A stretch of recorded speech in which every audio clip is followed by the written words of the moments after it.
Creditors in Commerce Private Workshop Sessions, hereinafter sessions, are the private exchange of ideas and concepts between the providers and the recipients. The content is not meant as legal advice.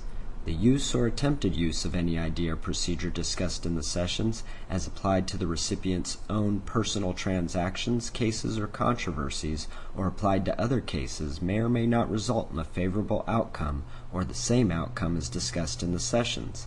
Each transaction, case, or controversy may be different as a result of unique actions or unique statements made by the parties therein.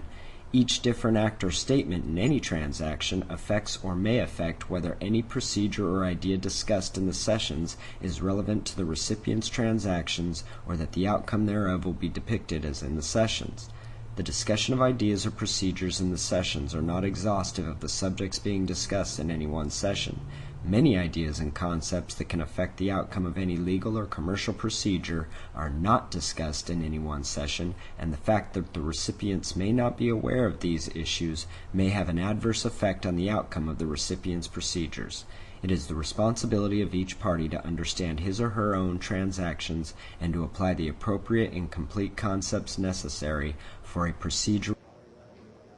Let's talk a little bit about money and the creation thereof.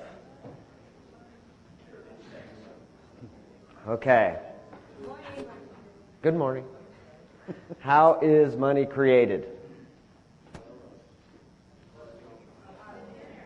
Out of thin air. No, there's a lunatic. It's created out of it. And your signature, huh? Okay, so what's happening when you sign into existence money? If we're in a bankrupt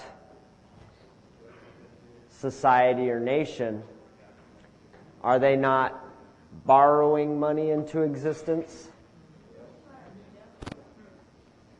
Okay. So through our signature, even if you read in Modern Money Mechanics, you'll see that the banks themselves cannot create money.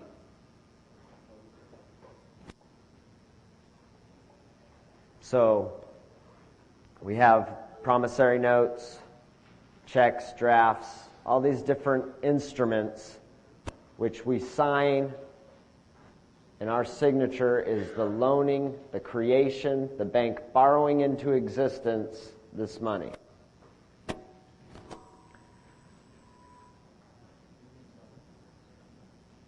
So if we sign these instruments, we are the original issuer, and these instruments are original issue. And I know people have talked about OIDs and things like that. The definition of an original issue discount is on the issuance of a security, the redemption value, or the full face value at maturity, minus the issue price is defined as original issue discount. Why are we getting static? It's the redemption value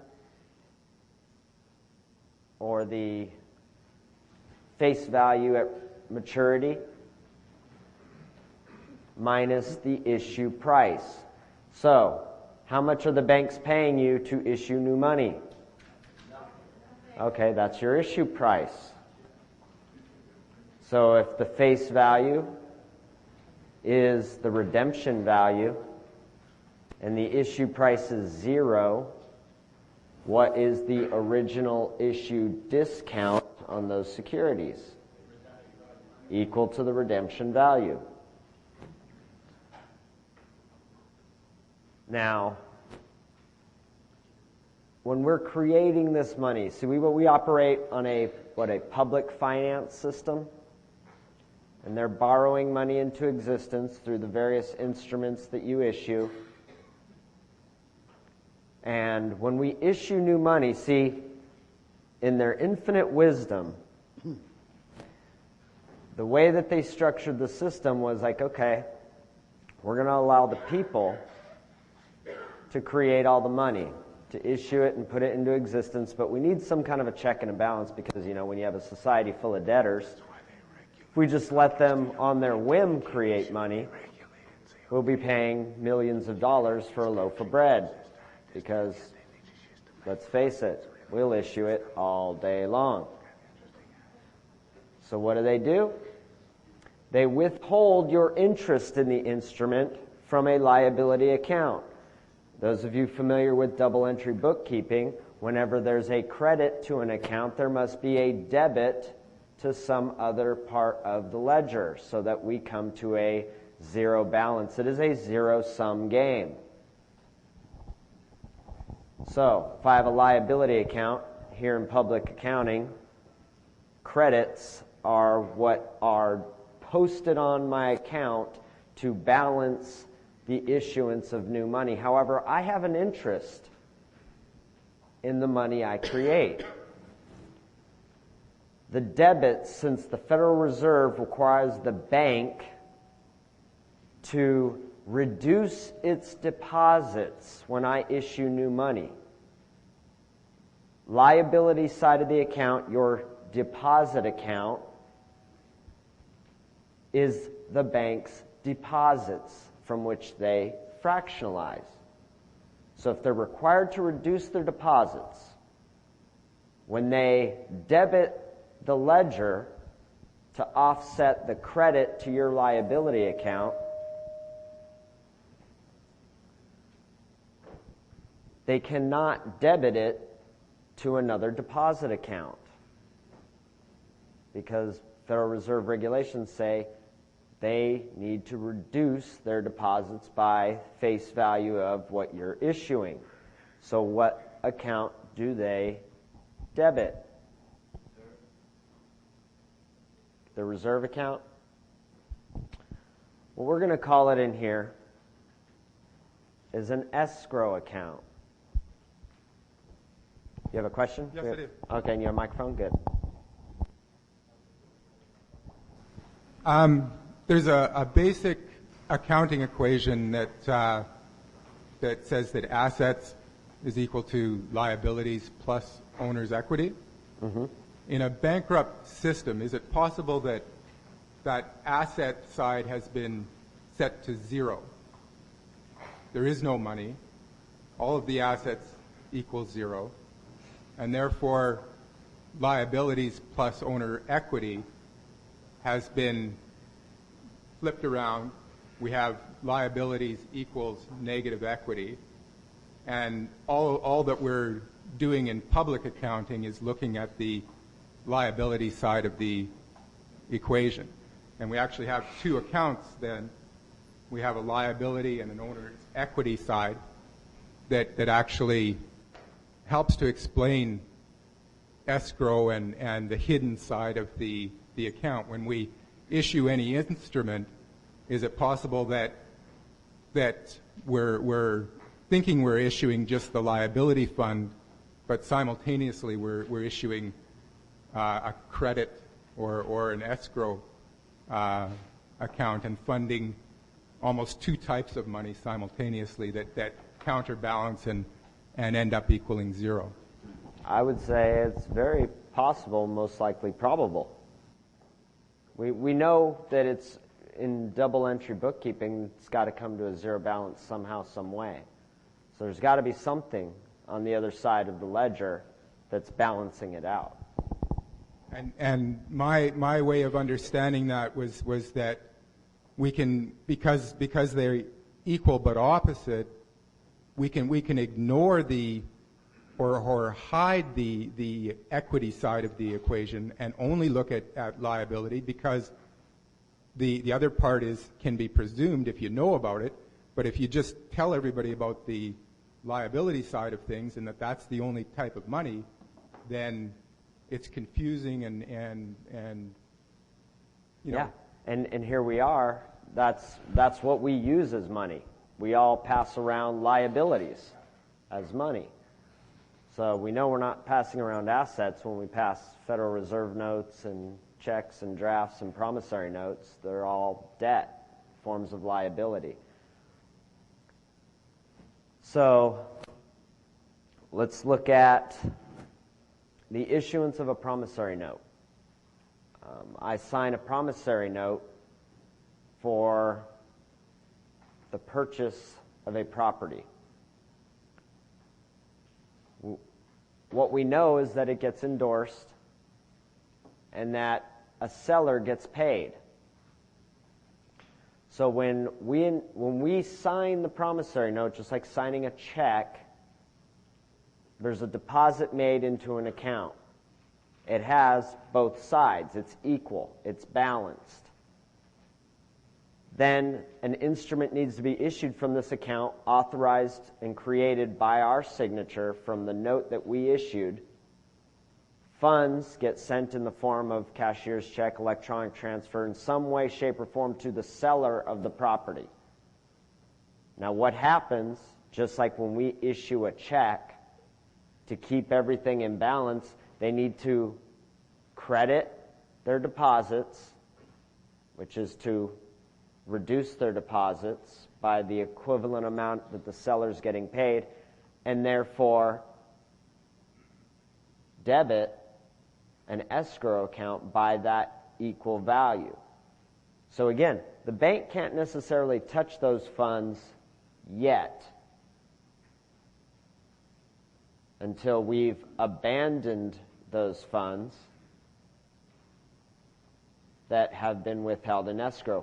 But just like when you write a check, the writing or signing of a promissory note gives you both sides, and then the funds that go to pay the seller, just like if I write a check, both sides are there, but then funds must be reduced from my deposit account to keep everything in balance. And again, the genius behind this is that I can't just write billion-dollar checks all day long, hyperinflate the economy or deflate the economy to where it's a couple $1 million to buy a bottle of water or a loaf of bread.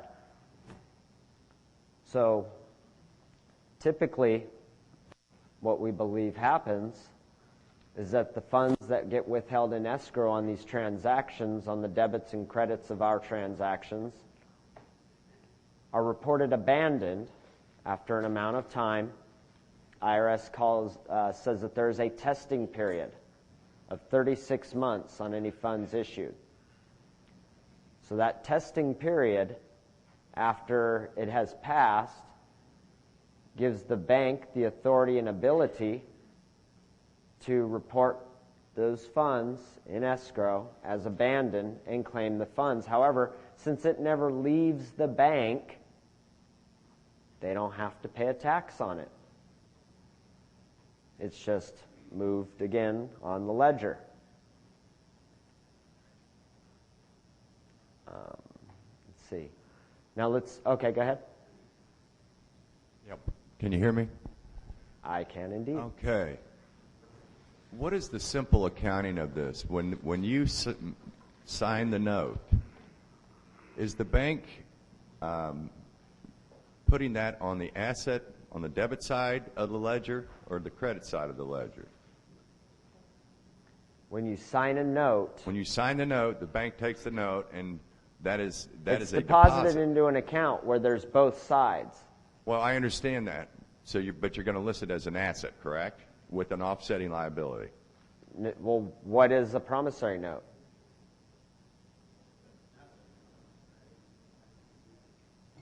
It's in essence, it's a liability because it's a debt instrument, and there are funds in an account like a deposit account when it's first issued. Now, the seller needs to be paid.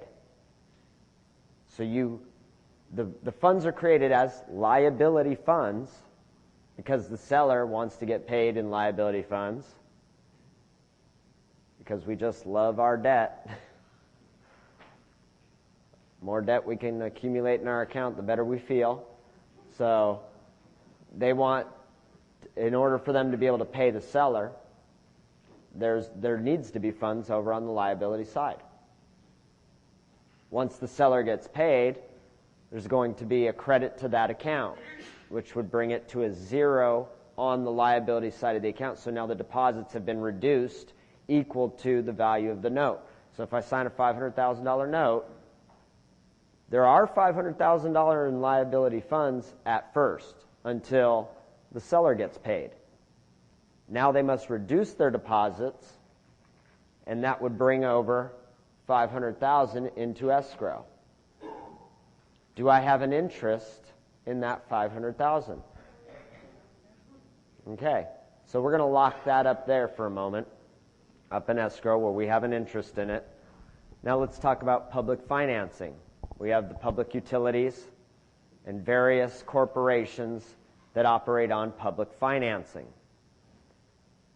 And typically, if we're garnering services from these entities, we get a statement with a coupon at the end of each month.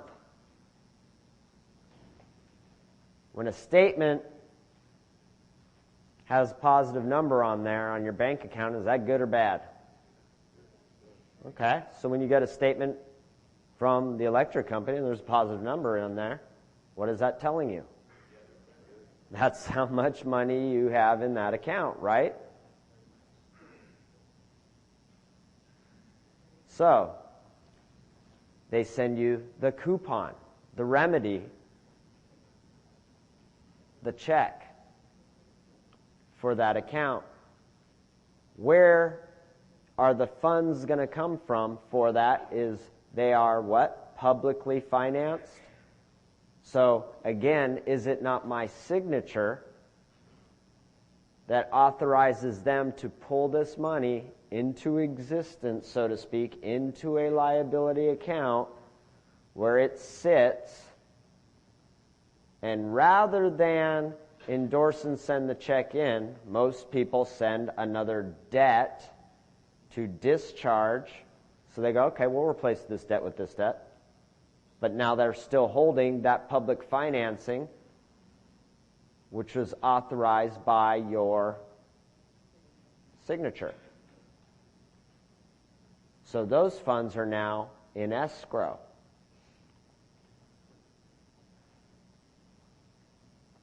So we've seen two examples: notes, checks, which is original issue; public financing, which anything you receive a statement with a coupon on shows that you're funding this corporation, and that's why you're getting these statements showing your balance in the account. You symbolically abandon it by sending in a check with it, saying replace that debt with this new debt, but it doesn't get rid of the funds that are there from the public financing side. So now take this into consideration when you think about private contract, because private contract does not operate on public financing. You didn't come to this seminar and A for V your invitation, because I'm not publicly financed. I'm not using your exemption to pull funds out from the Federal Reserve or anywhere else and hold into escrow for you to be here. However, a public utility is, because they're publicly financed. So think about that, because when we get into A for V is an effective thing because we've got those funds up in escrow. We've got that balance in that account. But if you're not publicly financed and it's a private contract and you're A for Ving something, not to say you can't create liabilities as payment, because here we are, bankrupt society, whatever liabilities I create are payment. But are we giving someone in a private contract a remedy if we just A for V their invoice and they're not publicly financed? Okay? Yeah. At what point are you accessing asset funds if they're pulling your exemption? You cannot Or at what point okay, are they? asset funds, in this society, asset funds, we've heard of discharge, right? When we send in a debt on a debt, that's discharging a debt. What is the meaning of discharge? It doesn't mean to set off. Put off to a future time. Okay? When we send in Federal Reserve notes, whose debt is that? The United States. So why is it they'd rather receive Federal Reserve notes than a promissory note from you? I would say the United States is more reliable to pay their debt, but I don't know about that.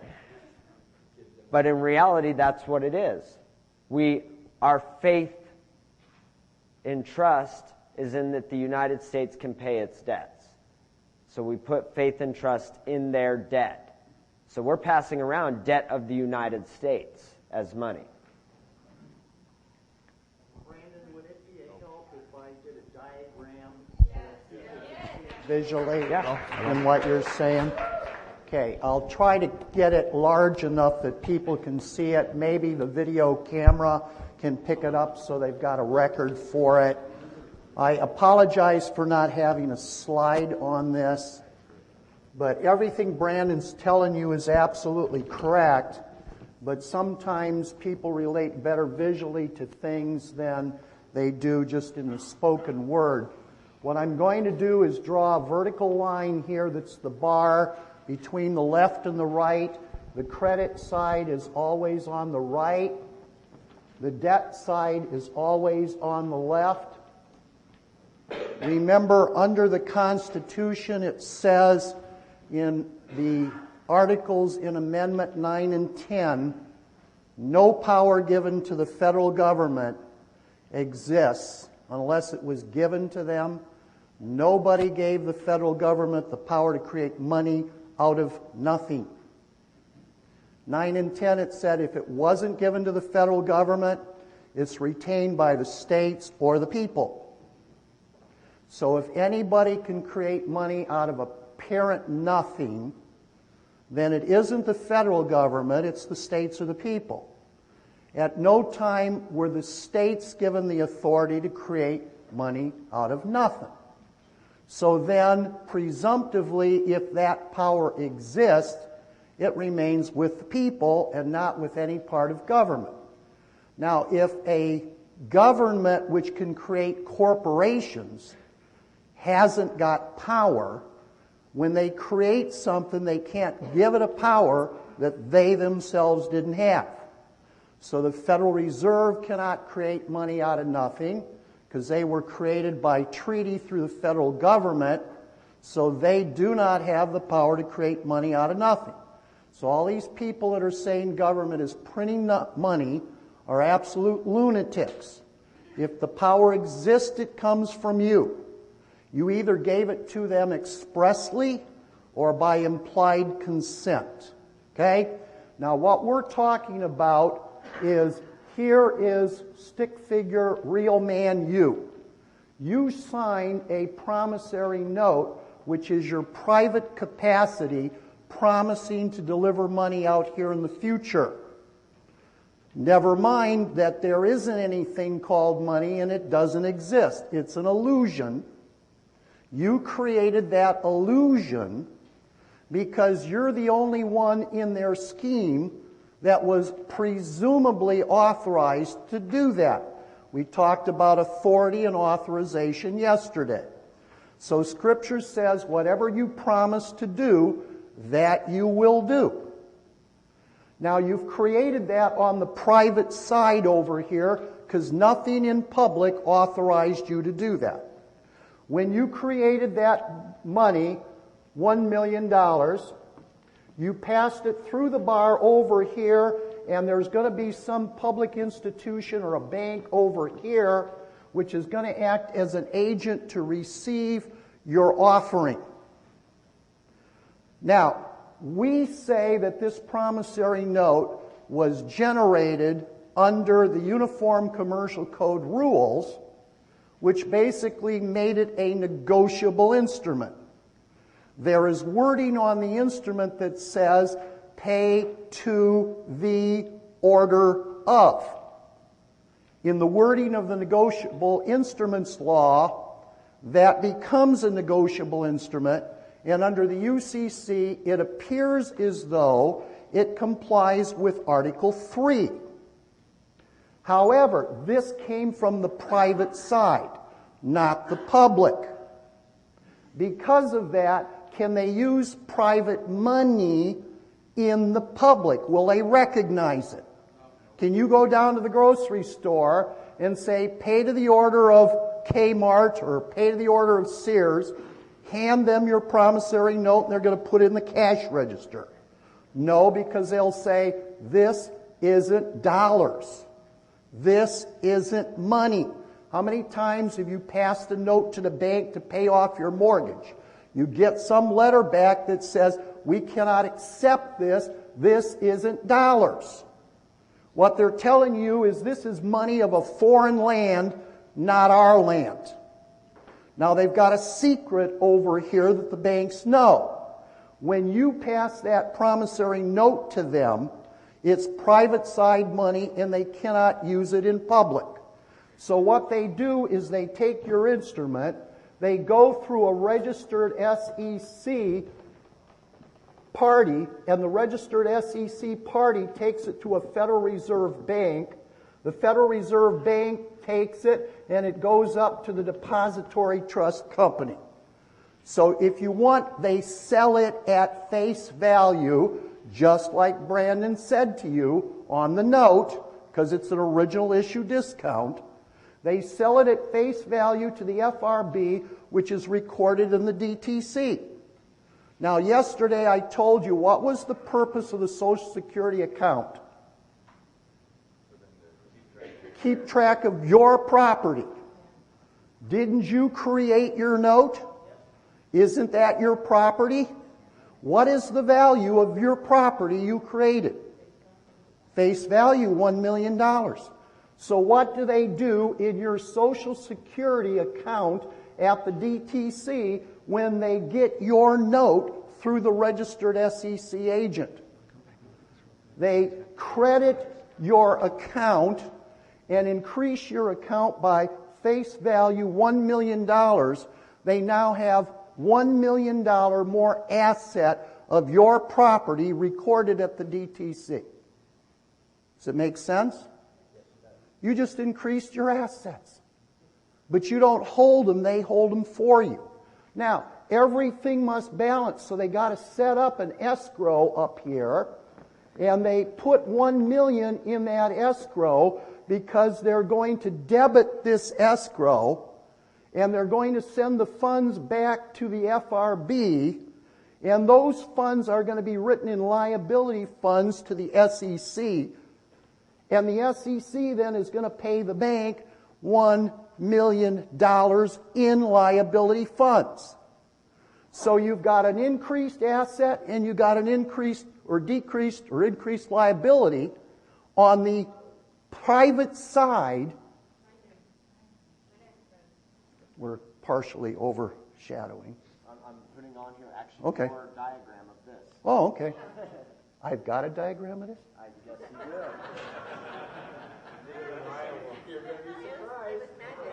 Okie dokie. If we got it up there. She did something in Iowa. It's close to this, yes. What we're showing, let me move this over here then, if we're going to have both.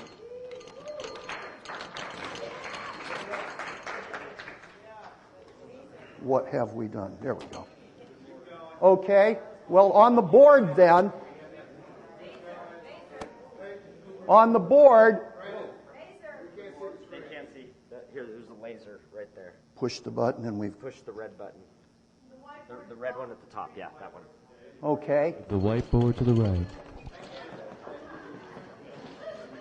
We've got the man created the note, went to the bank, went through SEC, the FRB to the DTC. There's an asset increase. They debit the liability account financing back through the SEC to the bank. Yeah, maybe. I don't know. I didn't do this diagram, but it was taken off of stuff I've done. Okay? It will be. Could be. When we send out the DVD. Okay, when the bank gets funded here, it's going to open an account that's up at the top there, the drawing account. So it has $1 million in liability funds that got sent back through the Federal Reserve bank system. Now, you're not supposed to understand any of this stuff that's going on over there on the right. But the bank now actually does have liability funds, and it puts it in a drawing account under your name, your straw man name. Then the bank writes a check out of that drawing account, and that check pays the seller of the property. So did the seller of the property get paid in asset funds or liability? Liability. So did your straw man really purchase anything if the seller was not paid in asset? No. All he's getting is a liability or an equity interest. You have not got legal title. Now what you need to do is see the bank is holding this bank here. What am I doing? I'm covering it. Hello? There we go. That bank there is holding your promissory note as an asset. It's an asset because it's an accounts receivable to that bank. But the account up at the top, the drawing account that they wrote the check out of that went to the seller, is depleted to zero. And so that's your straw man's liability to build that account back up to what it was before the public bank wrote the check to buy the property. So over the years of your loan, the principal keeps going into that drawing account at the top that was depleted to zero when the bank wrote the check to the seller. Once the principal gets up to the amount of what the principal check was, then what the bank does is the reverse. It takes the funds out of that drawing account, which is now built back up. It goes through the SEC agent. The funds are transferred into the FRB bank. The FRB bank contacts the DTC and says, we have funds. We want to purchase back the asset for Freddie that you hold in his account, the note. And then the funds go up into the your liability account, which were depleted at the DTC on the first transaction. Those funds now zero out when they release your asset in your account, which is your note. Now the assets held in your asset account go down $1 million because you just purchased back your note. The note is sent back canceled to the bank. The bank cancels the note back to the man. And now the man has no more increased assets. The straw man has no increased liabilities. But instead of the $1 million asset over here in your account being your note, you have $1 million asset through the straw man, which is the ownership in the home, which is paid off. And the whole transaction is complete. Everybody understand now what's going on? At no time do asset funds mix with liability, and at no time do liability funds mix with asset. It's kept private and public all of the time. Now remember, you brought that note over there to them, and with that note, you thought it was under Article 3 Negotiable Instruments Law. But Gene Keating has been telling us all for years that your note is not under Article 3. It's not treated in that manner. What he's saying is your note is treated as a security, not a negotiable instrument. If it was a negotiable instrument under Article 3, it would serve as money to pay off accounts in the public sector. But since it's treated as a security, it's under Article 8 and 9 of the Uniform Commercial Code, not under Article 3, which is why when you create a promissory note to pay off a debt, they say, what do you want us to do with this? This doesn't pay off anything on the public side, because you can't pay something payable in money by tendering a security. Now, the reason they never send it back to you is because what they're doing is you send them the security, they know exactly what they've got. And when they get the security, they sell it through the SEC and monetize it. So when the money comes back, they could pay off the debt with it. But here's your problem. When it goes through the public side with the SEC, what kind of funding are they getting back when it comes back from the private side? Are they getting asset funding or are they getting liability funding? Liability. When they get liability funding coming back, it's debt, not asset. Can you pay off one debt with another debt? No. What is that called? Novation. So if your straw man over here on this side, down in the lower left block, has a $1 million mortgage, and the living man makes a promissory note to the bank to get rid of that mortgage, what just happened? It's going to be a novation because that bank will send it all the way through over here, and it'll get liability funds back, won't it, of $1 million. What are they going to do with that $1 million fund they get back? What did you tell them to do? Cancel the mortgage, right? Are they going to do that? Yes, they are, because you told them to. You have the authority. So when they apply the $1 million to your mortgage, they have to cancel the mortgage deed or the trust deed. Because the mortgage deed and the trust deed were the underlying contract for the mortgage note. Under the Uniform Commercial Code, it says if you tender an instrument in payment of an antecedent debt, it sets off the antecedent debt to the face value amount of the instrument tendered. And it also cancels all underlying contracts. What was the underlying contract on your mortgage note? The mortgage deed or the trust deed. So they have to eliminate the mortgage deed or the trust deed. Do the courts do that in foreclosures or the trustees? Do they get rid of it? Hell yes, they do. If you're in foreclosure in a state court and you've tendered a promissory note, does it stop the foreclosure? It appears not to stop the proceedings. Did you did you discharge the mortgage note that they were holding? Yes, to the face value of what you replaced it with. They have a duty and an obligation to cancel the underlying contract, which is either the mortgage deed or the trust deed. If they appear to continue with the foreclosure process, either through the trustee or through the bank, will they cancel that mortgage deed or that trust deed in the record?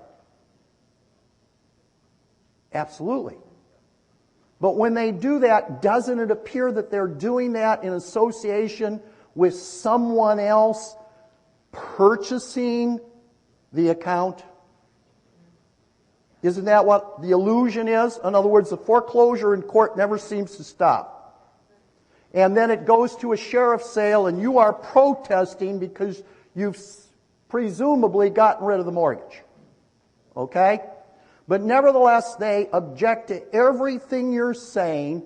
They will allegedly sell the property either through the trustee or through the sheriff, and you will be notified that there is a new owner. Many times it's the bank that you're dealing with. Is that not true? But when the bank or the new owner seems to pick up the new title to the property, Won't your old mortgage deed then be canceled? Won't your trust deed be canceled? Because they had to do it because you tendered a payoff and you had to cancel the underlying contract. So why aren't you on the property? Because you're not there because you got a new debt in the public based on your promissory note. So you're off the property not based on your mortgage. You're off the property based on your promissory note, which is a new liability which replaced the old liability. Everybody understand that? That's why we're taping this. You're going to have to go over it again and again. Okay, hold your question for a second. We'll get to it. Okay, now, why is it that the sheriff throws you off the property after you've tendered the promissory note? Does anybody understand the concept of common law lien? What is a common law lien? Common law lien is when the creditor retains actual possession of the collateral in order to securitize or perfect his claim. So look what happened. Wasn't the mortgage deed or the trust deed, wasn't that a registered security interest? Yes. Now, as long as they had a registered security interest, the creditor does not have to have actual possession of the collateral. He can go to court with his registered security interest in case you screw up. But if they don't have a registered security interest with your signature on it, they have got no assurances to protect their creditor claim in the property. So when you went ahead and signed the promissory note and told the bank you said settle and close the account. But to settle and close the account, the bank would have had to have asset funds to set off the liability account. The liability account is minus $1 million. The asset funds, if they came from the right side and can just plunk right on top of them, what do you get when you add minus 1 million to plus 1 million? Zero. That's set off. It's gone. But that's not the transaction that's going on here. You started off with plus 1 million, gave it to the bank on the private side of the bank in public, and on the private side of the bank in public, on the left-hand side, they privately went through the SEC licensed dealer who transferred the asset plus 1 million back over to the right side of this accounting ledger here, right? So the plus asset can't be used on the public side of this accounting system because they cannot handle assets. So they had to get rid of the damn asset and put it back in the asset land. So they sold the asset back on the right-hand side in exchange for liability credits. Now, when the liability credits came back, they said, we could use those. What is the value of the liability credits? Minus 1 million.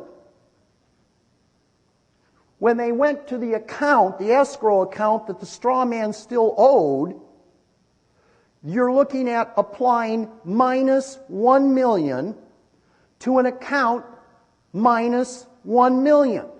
What have you got? Minus 2 million, but that's ridiculous. It would take it out of balance. So instead of zeroing it, they exchange it, a discharge of the minus million there, with the new minus million. What's the difference?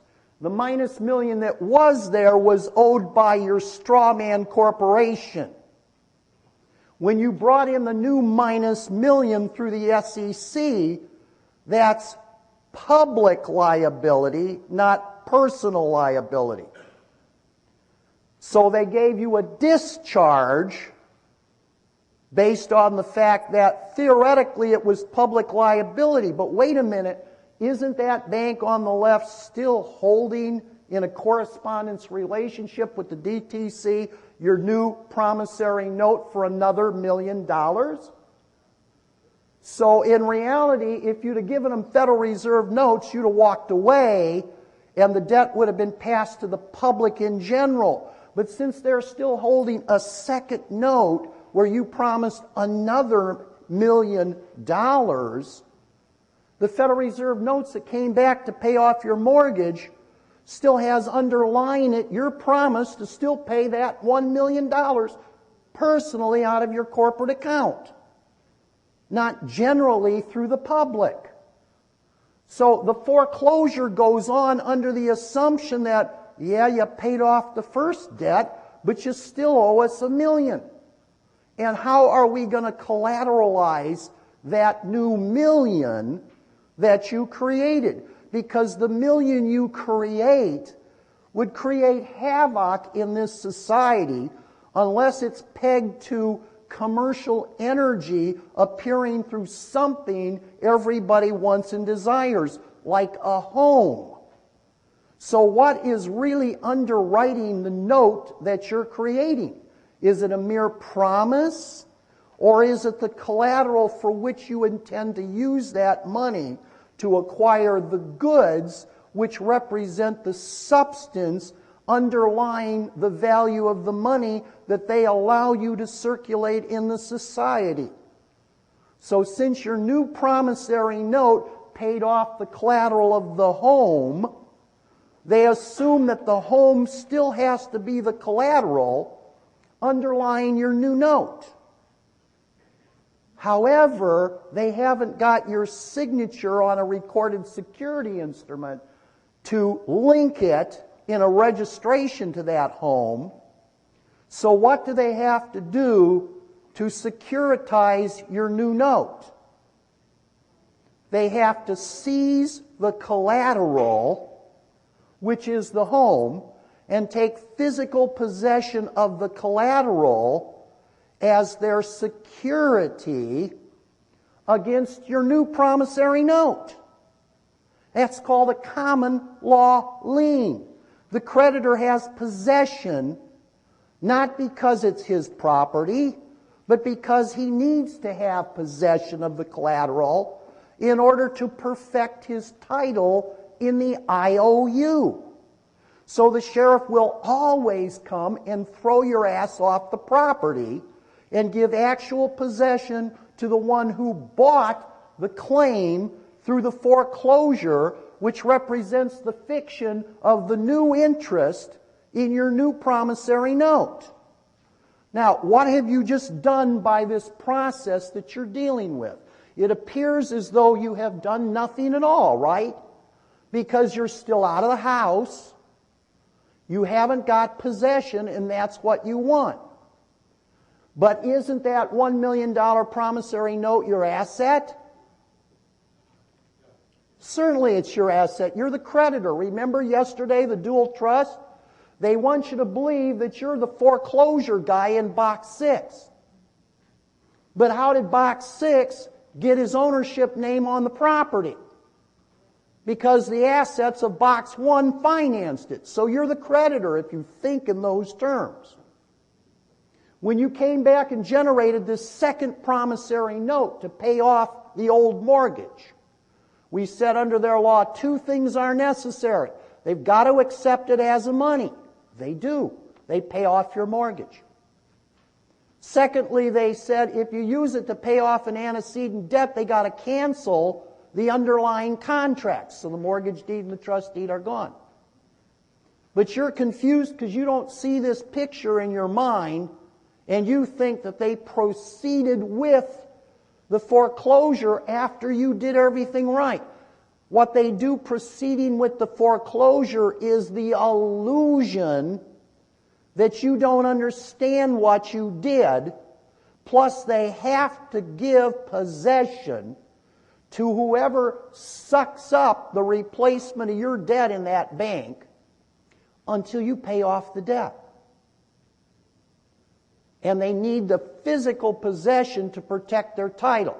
If you're doing this process in a judicial state, and we've seen it done many times, I've done it myself several times, the court, after the sheriff's sale, will come out with a confirmation order.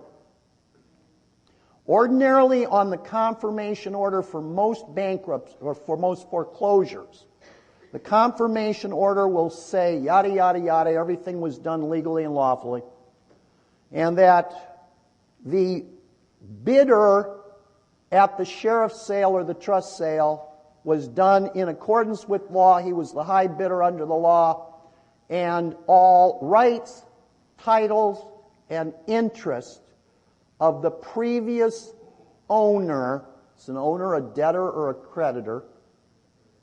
Debtor. All rights, titles, and interest of the previous owner are hereby conveyed to the purchaser. If that's what happens, you're in deep crap. You just lost it. But if you've done what we just said and make it apparent that the promissory note discharged your first mortgage, it will say that the buyer did everything in accordance with law.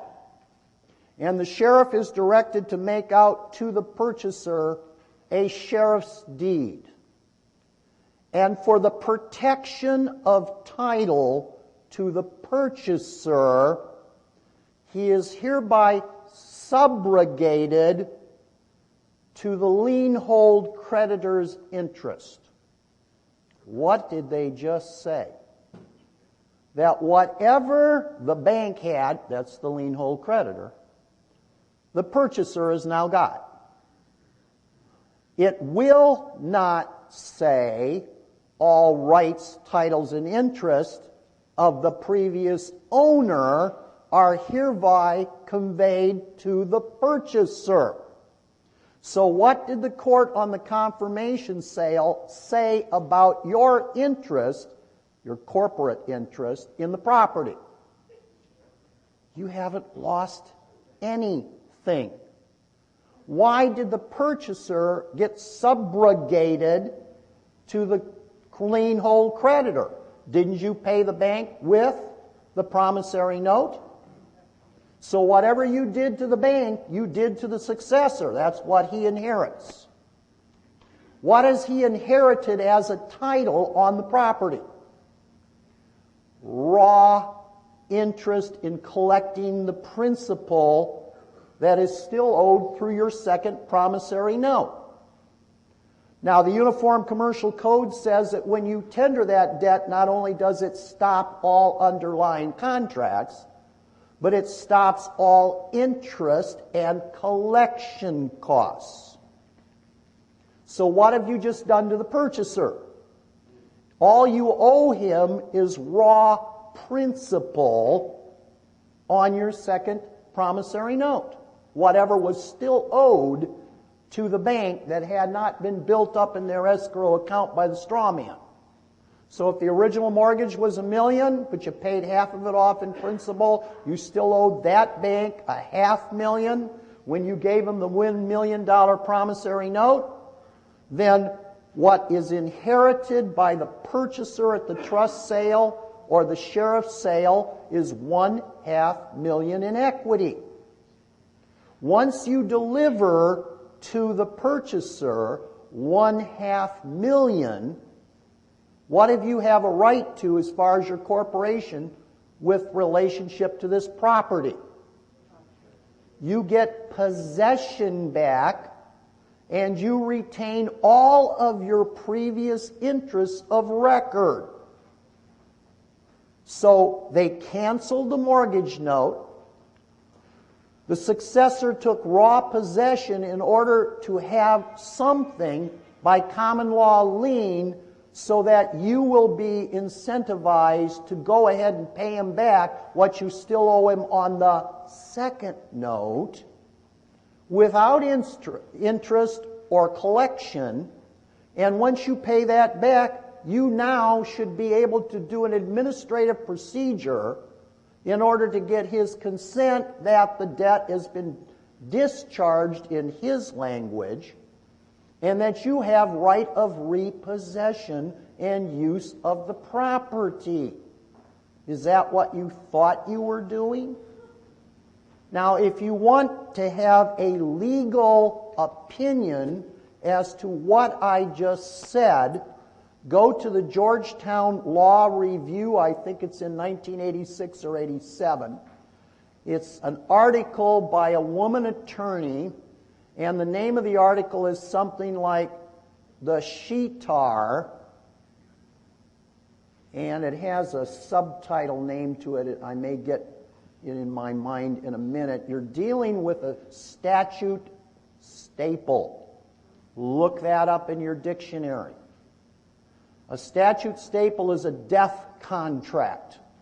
Remember, under the law of the land, nobody could ever be separated from their titles in their land for eternity.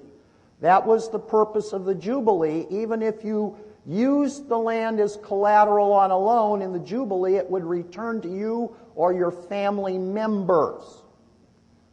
But the lawyers got together and they wrote a series of contracts called statute staple, in which by consent law, you agreed to waive and give up your inheritance right in the land by entering into the statute staple debt contract, which is what happens when you allowed them to record a mortgage deed or a trustee.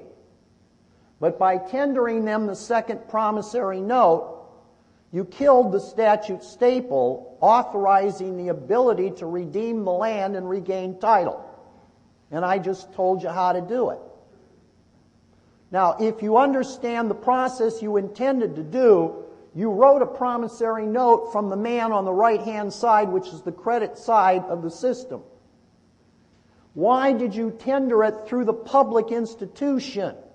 Why didn't you go directly to your account in the DTC?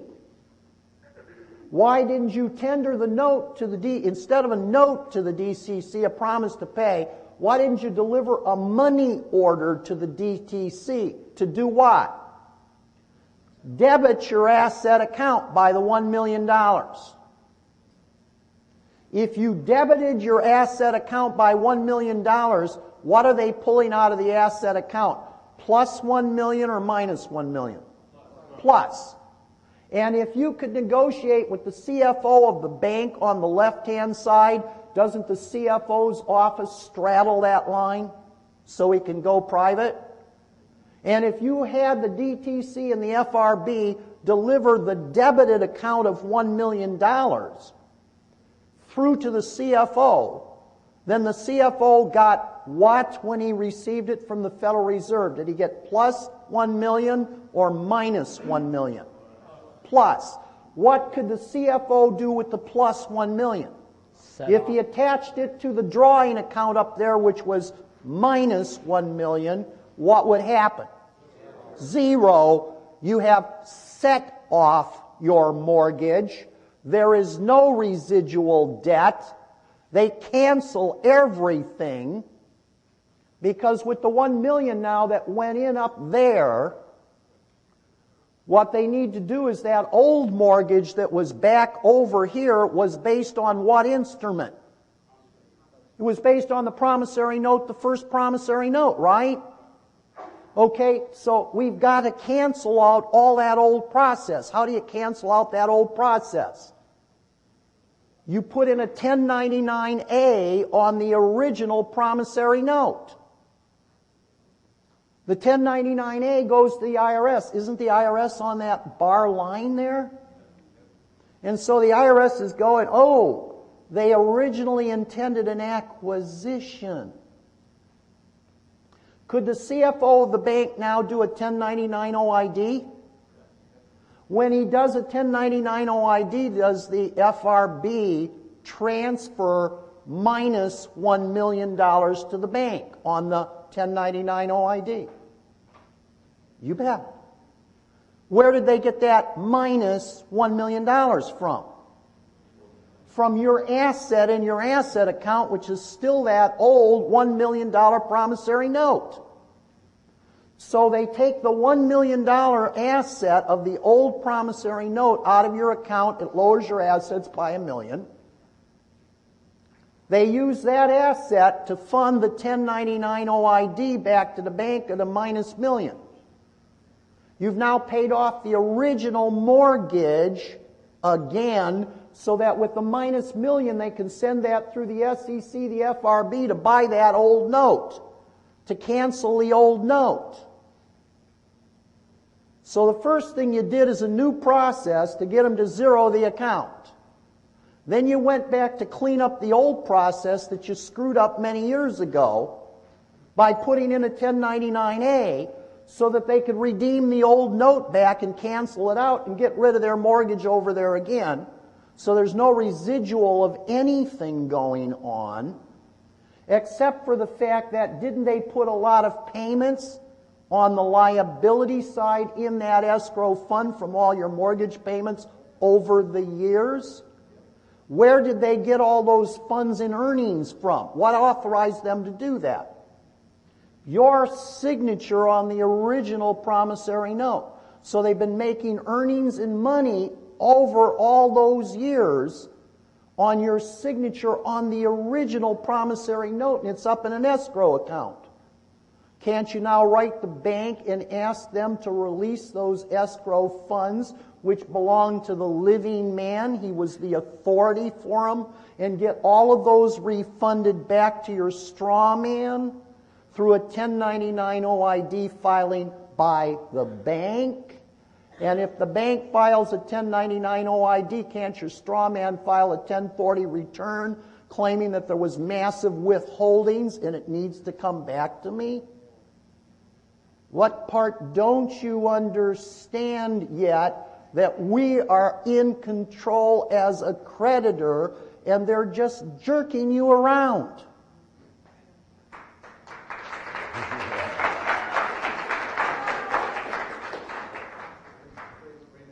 Hello. Does all CFOs at the bank know this process? Pardon, I couldn't hear you. Does all CFOs at all banks know this process? I can't speak for the mental capacity of CFOs. Some may not. And just Can I speak for the mental capacity of patriots trying to get their remedy by following law? Some understand at various levels, some do not. But it's not whether they understand. If they hold a title in a job, they are presumed to be competent. If they are not competent, that is not my problem. It's their corporate problem, and their corporation will be liable for the fact that the people that hold offices don't understand what they're doing. If they did know about it and didn't process it, what then? Let me ask you a question. With what I showed you about this promissory note, going to the bank to create the mortgage, don't most of those banks live to create these mortgages and handle those loans? Are you telling me that something that they do every day as normal business practice, they have no clue what they're doing? Does that seem reasonable? I thank you for your answer.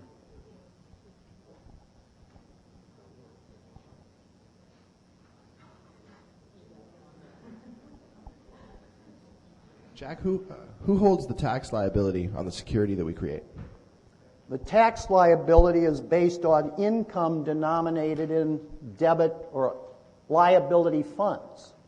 And so the name of the game, see, when your straw man is involved in owning real property, we have said partially yesterday, if you didn't get it then, get it today. When the owner claims ownership in property, he is only recognized as the owner when he registers the security which gives him that right.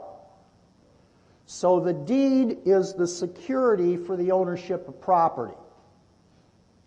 when the transaction occurs between the buyer and the seller, the buyer acquires the deed in possession. But in reality, in today's commercial system, the buyer never gets first hands on the deed. It always goes usually through an escrow, which is a title company.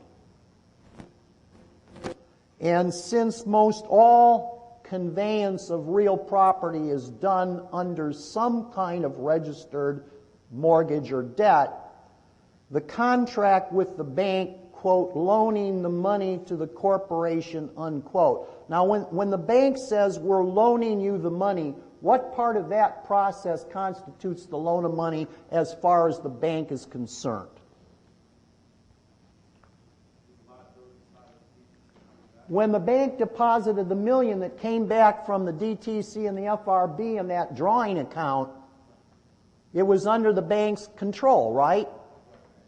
When the bank wrote a check out of that account, wasn't the bank assuming eventually somebody was going to pay them back?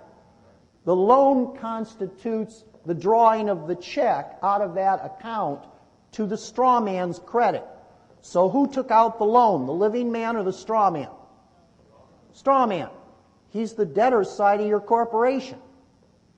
Who should be clearing up that liability? The creditor's side of your corporation, which is the tin man. But the tin man's all frozen up. You never use him, so he creaks and he doesn't get the job done. So therefore, they're constantly relying on the scarecrow, the debtor's side, to fill that account up. Now, as long as the scarecrow goes out and slaves in the system, notice on the public side, can anybody create money on the public side? No. So whatever debt exists on the public side has got to get paid for whatever so-called circulating money exists on the public side, right? That's a closed system. That is a zero-sum game system. For every winner in that system, there by definition has to be what? A loser. So anybody being foreclosed on the left side of this chart, is it because he's a deadbeat? Is it because he's not interested in going out and, quote, working for a living? Is it because he's just a crook and a thief?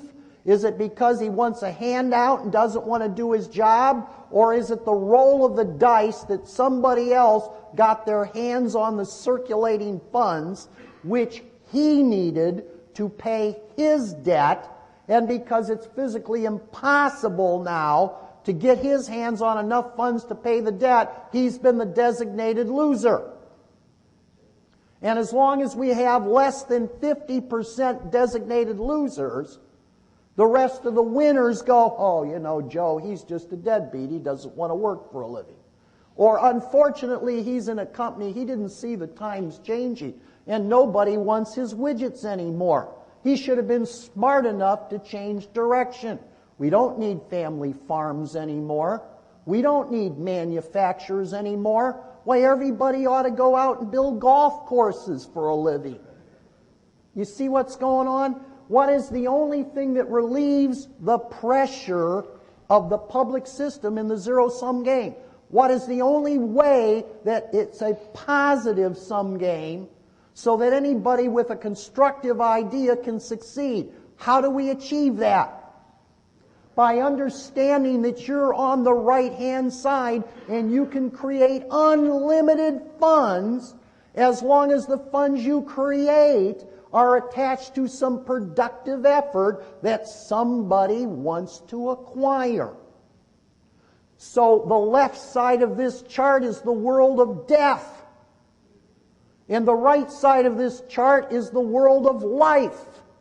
And you people have been living in the world of death. And you wonder why you're dying. That's all they've ever taught you.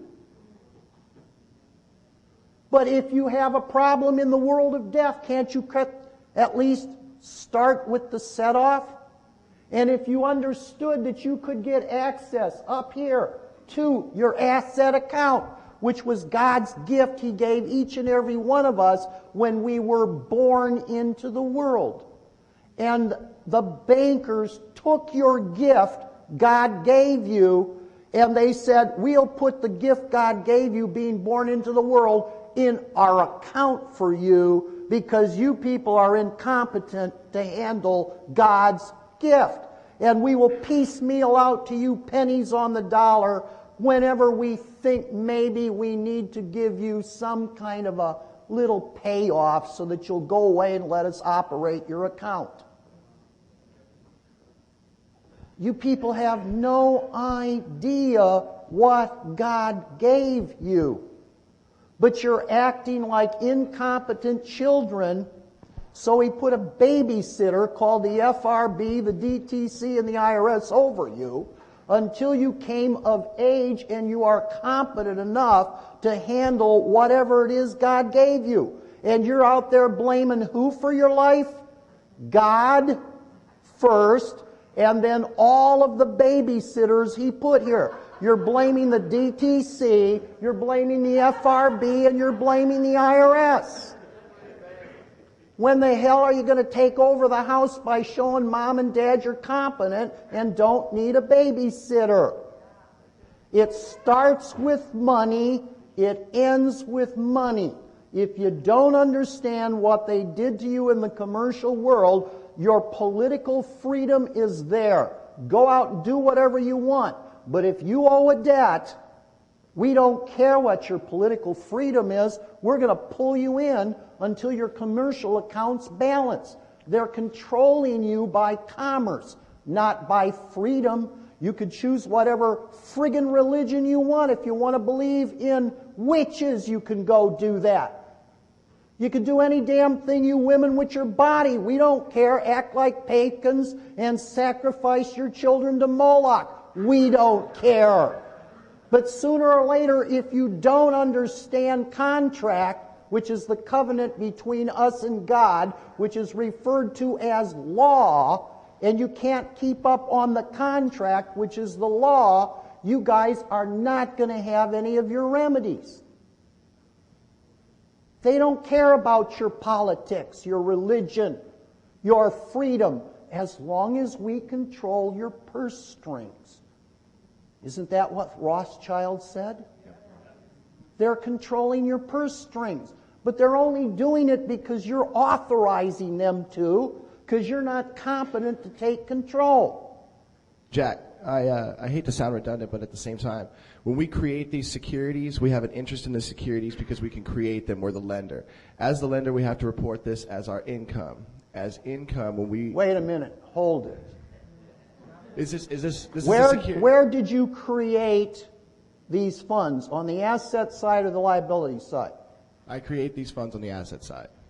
On the asset side, do you have equitable and legal title? Or only equitable?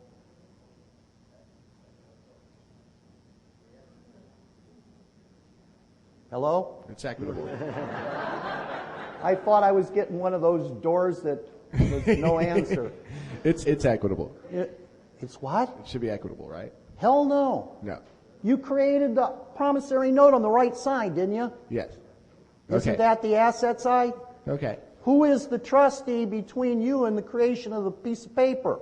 Somebody standing between you and the paper? No, I understand that. It's your creation. What you create, you control. Who's going to tax what you created? I understand. They're going to tax what they created. So when you created the promissory note and sent it through the public side, didn't they create the liability funds off your note that came back to them? They're going to tax those liability funds. That's their creation, not yours.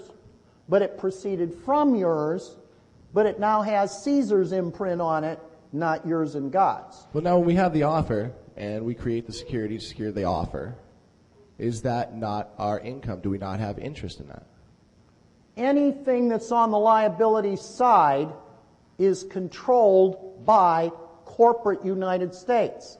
Because since everything over there is funded by liability, didn't we have this discussion yesterday in 1933 when they took away lawful money? You can't show legal title to anything that exists on the left side. By the law of escheat, government presumes to have legal title to all property owned on the left side. So if I'm to understand, then when you create this security and you pass it to the bank is then responsible for the tax liability of the interest. Yeah, but under the contract, they make the straw man pay their taxes. Yes, I understand that completely. Well, the fact is that we're under, as an individual, we're creating this supposedly under our Social Security, so we are, in fact, having interest in it. What Social Security? Are you under the benefit of a public contract? No. It's just the number to register to keep us in tab. Wait a minute. The registration of Social Security is on which side of this account? That'd be on liability. The right-hand side, so they're recording your assets. Is that good or bad? That's good. It's on the creditor side. But they didn't want you... Look, that line is a mirror. It's a two-way mirror. So if you're on the public looking over to the right, what do you see? Only the reflection of yourself. But if you're on the right-hand side in the real world, what do you see? The image you're creating over in the illusion land and everything that's on your side. But all the lawyers and public officials are on which side of the mirror? The left. So when you refer to something that's happening over here in Realityville, how do they respond? Backwards. What are you talking about? I can't see that. What, are you crazy? We need to send you to a competency hearing. Sounds good, thank you. Doesn't everything make sense? When you have a roadmap or a diagram, doesn't it kind of... It gives you the ability in your mind to kind of resolve what's going on, right? Yes. Okay. If banks had no clue what they were doing, why did they need a bailout? Where did the money come from for the bailout? If too much money circulates for the amount of goods and services in the society, what kind of economic conditions prevail? Inflation. If there's too few circulating dollars for the goods and services, what happens? Deflation. Okay? Now, if you've seen any of the charts of the creation of debt or money, same thing in the public, there are two Case Institute of Technology professors that back in the 1970s wrote a book called Truth in Money. You could probably Google that. Right now I forget the name of the two professors. They weren't professors. They graduated from Case, which is where I went. They worked in Fortune 500 companies as high executives. And they were very concerned about the concept of money, which is what I got involved in this whole patriot movement about, because it didn't make any sense. Same thing happened to them. One of the guys' name was Werner, W-A-R-N-E-R, and the other one may come to me in a minute. They wrote this book called Truth in Money. I think you still should be able to get that, maybe even off the website. Thoren was the other guy's name, T-H-O-R-E-N. And they showed you from a technical, scientific, mathematical reason that over a period of time, the money or the debt in society with time generates a pattern which goes exponential, which means it starts very low in terms of circulating dollars in debt on the left at time zero, and as we go out in the years, the money just doesn't climb up at a straight line or doesn't stay level. It goes exponential, so that out in the later years it takes off like crazy. Now, if by their monetary and fiscal policies and other things, they don't watch what's happening to the amount of money circulating in the society in relationship to the goods and services, inflation would go off the charts just like the creation of the money. Why do they have to go exponential? The reason they have to go exponential is exactly what I'm saying, because that's on the left side of this chart. And what are we saying about the left side of the chart? It's a zero-sum game, right? So they create an exponential increase in the money for one purpose. Because since when someone takes the money out of circulation to pay his debt, that money is canceled in the society and it no longer circulates to create goods and services. Because you cancel the debt when you pull the money out and pay the principal on the previous debt. Not only that, if the banks took in their interest, and if the banks withheld all of their earnings on interest from circulation, there is no money created to pay the interest, which is why it's usury and a violation of the law. There is only money created to pay your debt. So if the bank charges 10% interest, which is usury, anything over 0 is usury, and the bank retains it as net earnings and net worth for the bank, does that money circulate? No. But that money needs to circulate so that honest debtors can pay their debt back. So the tool the banks have to be able to foreclose on everybody is when the bank gets $1 in, it keeps it, never circulates it. Because it goes out of circulation, you can't pay the debt, they foreclose. When they foreclose, is the bank acquiring the property at low value or high cost? Low value.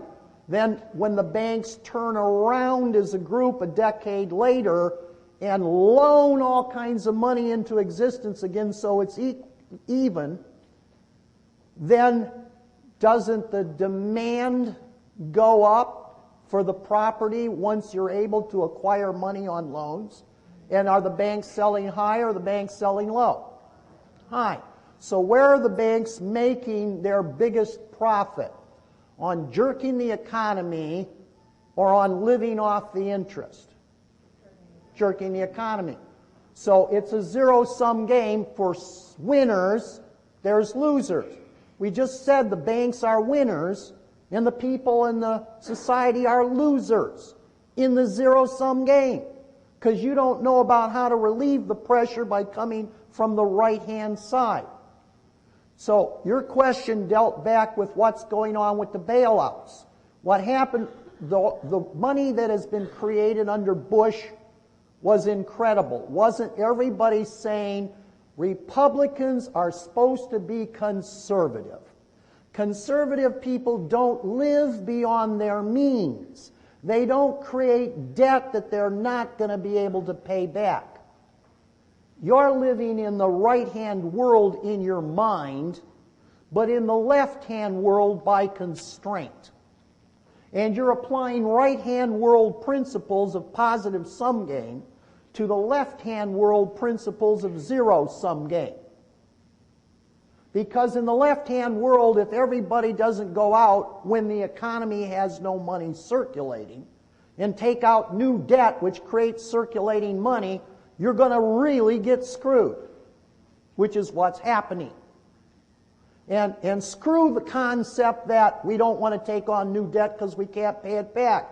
You're in an oxymoron. If you don't take on new debt, you have no money and you can't pay the old debt back anyway. And if you really get worried, understand being on the right-hand side, be able to go to the DTC with a set-off and get rid of your damn debt. So what's happening under Bush on the right-hand side, they didn't want to upset the people. Now, where was all of the money that was being created going? It wasn't going to American workers and families. Where was all of that money that was being created going? They were dumping it in Iran, or Iraq, Afghanistan. They're dumping it in other programs like U.S. military that gives you no benefits. They're dumping it in whatever their pet projects are just to spend it. Some of that would come down to American workers. But see, most of the money we're generating right now is going where? back to China and Japan to pay for our consumption. So have we got surplus circulating money in the U.S. territorial economy, which is creating any kind of inflation? Oh, hell no. But the debt for America is going up by leaps and bounds. Why are they doing that? To crash our dollar. However, on our chart yesterday, who are the grantors in the public sector in box 4? The banks. When you crash the economy of the Americans, why do you want to crash it? Get control over the Americans, because we've created a problem. Now we've got to create a solution. What's the solution? Come to Obama. We will protect your health. We will protect your jobs. We will protect your future. It has nothing to do with money. They're just jerking you around. It deals with consolidation of control. So they took the circulating money out of existence while they were creating more debt by taking your jobs offshore and fighting foreign wars. What did our founding fathers warn us as far as an American economy about allowing our leaders to do that? How do you know when the politician is lying? He's talking to you. When he's talking. When he's opening his mouth and words are coming out. You understand? So Bush came and said, we need the help of the private people. We need you to create more notes. And the American people, 20-1, contacted Congress and said, hell no, we won't do it. Who are you harming? Why are you shooting yourself in the foot all the time? Because your scarecrow has no brain. He assumes something which isn't true. Any more questions, or we need to take a break? It's quick. We got to It's a stop yes or no this question. sometime. Go ahead. One more question will just lead to another hour. We got It's stuff quick. to cover. Yep. In the example that you gave about the foreclosure, where you can pay it with another note or do the money order, when you were referring to the money order to the DTC, is that an accepted for value on your original note? Look, if you're doing a money order to the DTC, you could do it for anything at your account. You don't have to link it to anything. As long as it's there, if you're in control of it, you have a right. The problem is, how does the man get a right to access his DTC account? We're not going to cover that now. We're going to cover it later today or tomorrow. Well, that's why I say we got to stop the questions. They're just leading to a continuous ongoing thing, and we got an agenda. Okay, thank you. And substantive remedy there too. We're good? All right. You guys don't want to talk about A for V, do you? You sure? Okay. Alrighty, let's see if we can walk through the processes here of the A for Vs, how they work, what's going on, how to properly use them with 1099As. Now, something I want to get clear, because there's a lot of different people out there. We talk about the 1099As, we talk about acquisition and abandonment. I just want to make it clear that what you need to be able to distinguish is what separates an acquisition from an abandonment as far as the form is concerned is on a 1099A. There is box 5. And box 5 reads something like, is the borrower personally liable for repayment of the debt? If you mark box 5 no, which is how you would want to do it in an A for V process, that can be looked at as lender's abandonment, borrower's acquisition, if I, the issuer of the accepted for value, is the lender. Okay? See, it's a form that reverses the roles depending on how you check that box. If you mark it yes, then the lender is acquiring the interest and the borrower is abandoning any interest. Okay, so don't get caught up in the words of abandonment and acquisition. Understand that if we're doing the A for V, we want them to be able to take what's in that escrow to set off the debt. Therefore, we don't want them to repay it. So we would mark box 5 no. So don't get caught up in the wording. Just understand, what do I want to achieve with the form? If I have for instance, Jack talked earlier, if the property has been abandoned or acquired by some bank, and you're looking for a return of your interest in that asset, then box 5 would be marked yes, because you are looking for repayment.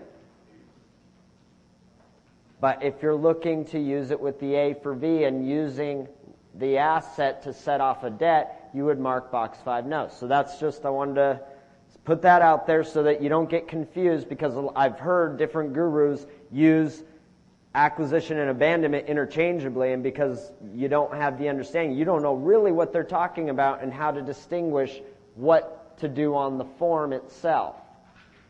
So just remember, that's the most important part of that form is box 5. And of course, getting the roles correct, lender and borrower. Okay? So you want to go through the chart we got here? Yeah, we can do that, hopefully. You've heard the old adage, you don't get something for nothing, correct? Now, when they went through this paradigm shift in 1933 and they got rid of lawful money, remember, lawful money was your capacity to not only have an equitable interest in ownership, but you got legal title because of the lawful money. Remember, in Scripture it talks about money and it talks about taxes. Go back to my Iowa seminar, and the first 3.5 hours talk about that. Now, one of the money concepts in Scripture, the scribes and Pharisees asked Jesus, is it lawful to pay taxes to Caesar? If he would have made a statement, he's a debtor. If he said, don't pay to Caesar, he would have been arrested and charged criminally as a tax protester.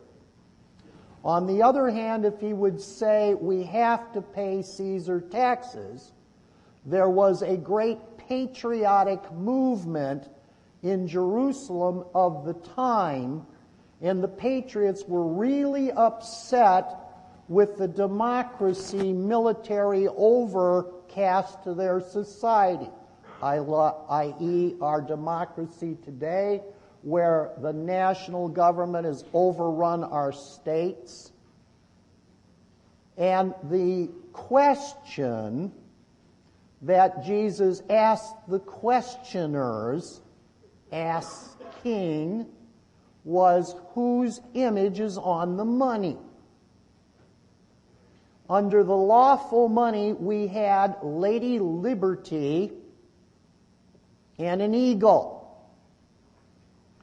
Who had title to the coin with Lady Liberty and an eagle inscribed thereon?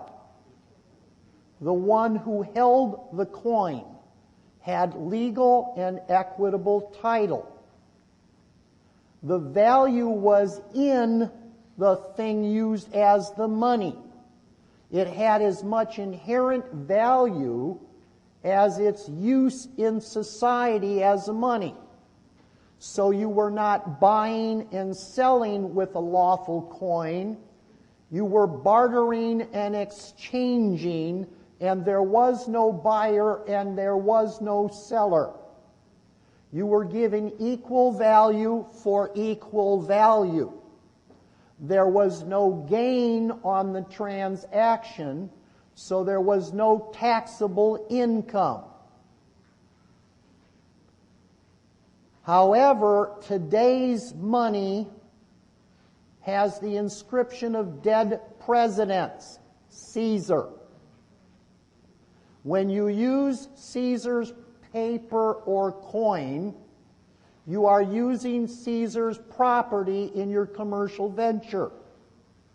Caesar wants a portion of the taxable income off the use of his property. So what we're going to see going on here, there's going to be tax consequences if what we're using as a money has a Caesar interest or a corporate U.S. interest therein. Before the break, we had an issue about when the man creates a money order or a promissory note, where is the tax on that? The note is the man who created its property. Nobody has an interest in his property except the one that created it. At that stage, it is not taxable to the state. It's his property. It's on the right-hand side. He has both equitable and legal title in the property that he created. So what's going to happen now is, see, our corporate straw man is going to be the receivables department of our corporate account. Our corporate account takes up Block 2 and Block 6 on our trust diagram yesterday. Block 6 is our corporate receivables. He's getting all his goods and services within the military zone of the democracy. That's where he appears. Who created that corporation? Our authority held by the state. Do we hold the paperwork of the corporation? No. It's not ours. It belongs to Caesar. Caesar is asking for our authority be delegated to Caesar so that Caesar can use the assets to prop up the failing public system. We acknowledge that we have a hand in doing that because our Block 6 wants to receive the commercial benefits of that system. And if you have a benefit, don't you have a corresponding obligation? But the purpose of the commercial venture is to provide for our Block 6 straw man all the goods and services that we desire from our society. Now, we said that the straw man, Scarecrow, lacked a brain. He didn't realize that he had an image in Block 2, did he? Because remember, the mirror is a two-way mirror. The straw man is on the left side of that mirror, right? When he's looking toward the mirror for help, what does he see? His own reflection, and that's it. He doesn't realize that the Block 2 Tin Man is on the right-hand side of the screen, the credit side, and the Tin Man should be paying off his debts.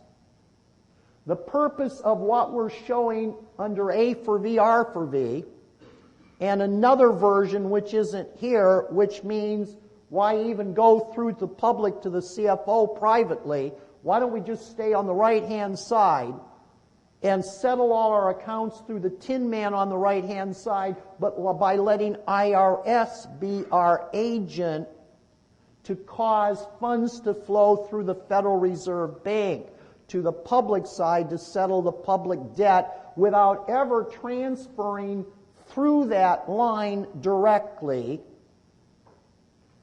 Maybe we can get our Tin Man oiled up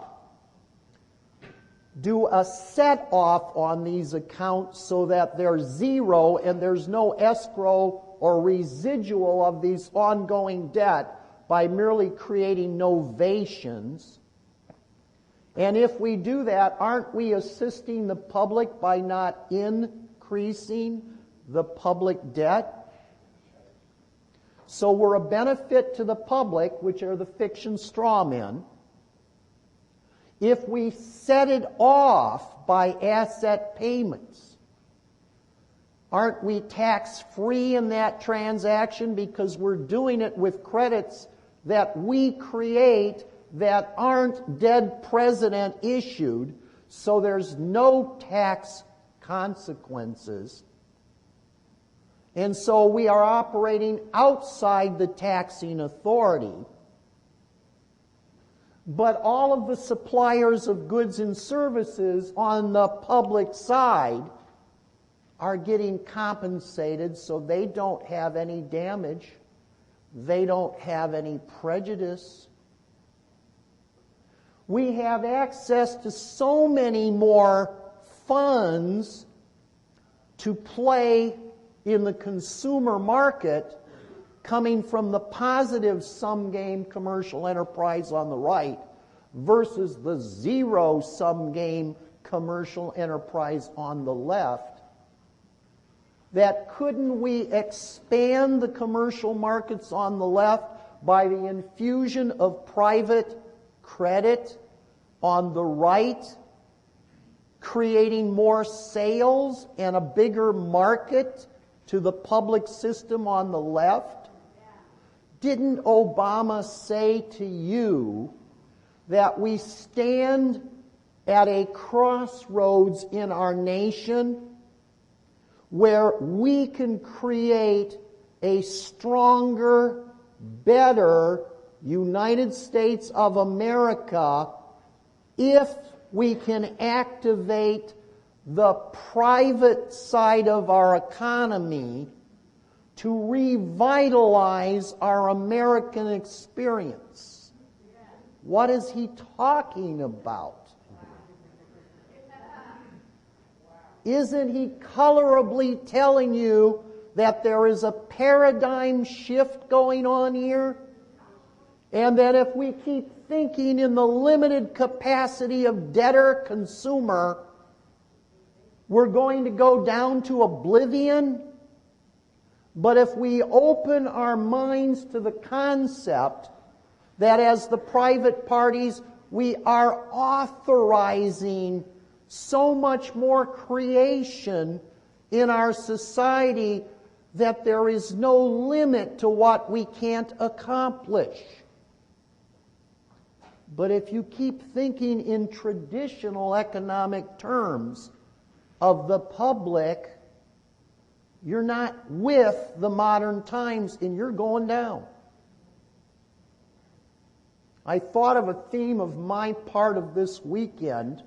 I've been talking about the concept of written exam followed by oral and practical exam, because most people believe that if I could just put a document in writing in, I'm home free. That's not the way reality works. But for this weekend, we have to concentrate on a new concept. State of the ward versus ward of the state. In which side of this chart does the ward of the state exist? The public side on the left. Does he have any capacity to set off his debts? No. Does he have any real capacity to expand our social commercial experiment? No. All authority and power comes in your capacity to affect what goes on the left side of this chart by the activities either knowingly or without knowing what you're doing in your capacity coming from the right side of this chart. Now, even if you understand you have the authority to access that asset account, that asset account was created because it was the paid-in value of your corporate stock in the United States of America when they created and issued you a stock certificate at birth. The initial offering in stock, isn't that a paid-in amount? The paid-in amount was your original funding when they invested you in corporate United States. They issued the share of stock not in the name of the living man or woman, the baby, but in the name of a foundation, a trust fund, or a corporation named after you, which was colorably created on the authority of your mother, representing your permission for them to pay in a stock offering in your name and put it in a trust fund. Your mom, you, or your parents had probably no idea that was a trust fund. There are many times when I'm asked by people, I just had a birth, a son or a daughter, should I have them issue a birth certificate? In the old days, I would have said, oh, hell no. Nowadays, the babysitters working for the Creator said the sons and daughters of God are incompetent to handle the gift that I'm here to give them their estate. So I have to turn over their estate to the babysitters. And so the babysitters have created this fund with a paid-in capital amount at the birth of the child of God. And they hold it in trust. At age 18 in admiralty, you become competent. The number 18 is the number of bondage. So when you become 18, you're liable for your debts on the left-hand side of this account. Doesn't that put you in bondage? Because on the left-hand side of that account, you can't pay them. They told you what they're doing to you. Aren't you listening to them? But on the other side of the account, if you wanted to take control of your inheritance that's been in trust for you for 18 years, what do you need to do to get in control of that trust? All you have to do is rebut one simple presumption. What is the presumption? You're incompetent. You've got to go someplace to the public, and you got to have the public issue some kind of a declaration that you're commercially competent. Then, if they issue that declaration in your favor, you put in a request, just like Dorothy did to the wizard. And you ask the wizard to fulfill your request. What is your request? Very simple. Let me have control over the funds in my account. If you don't go to ask, it will not be given. If you do not even seek to see what's there as a great gift for you, you won't even find it. And if you don't knock on the door of the Federal Reserve with the proper documents, it won't open and you won't get access. It all deals with our incompetence.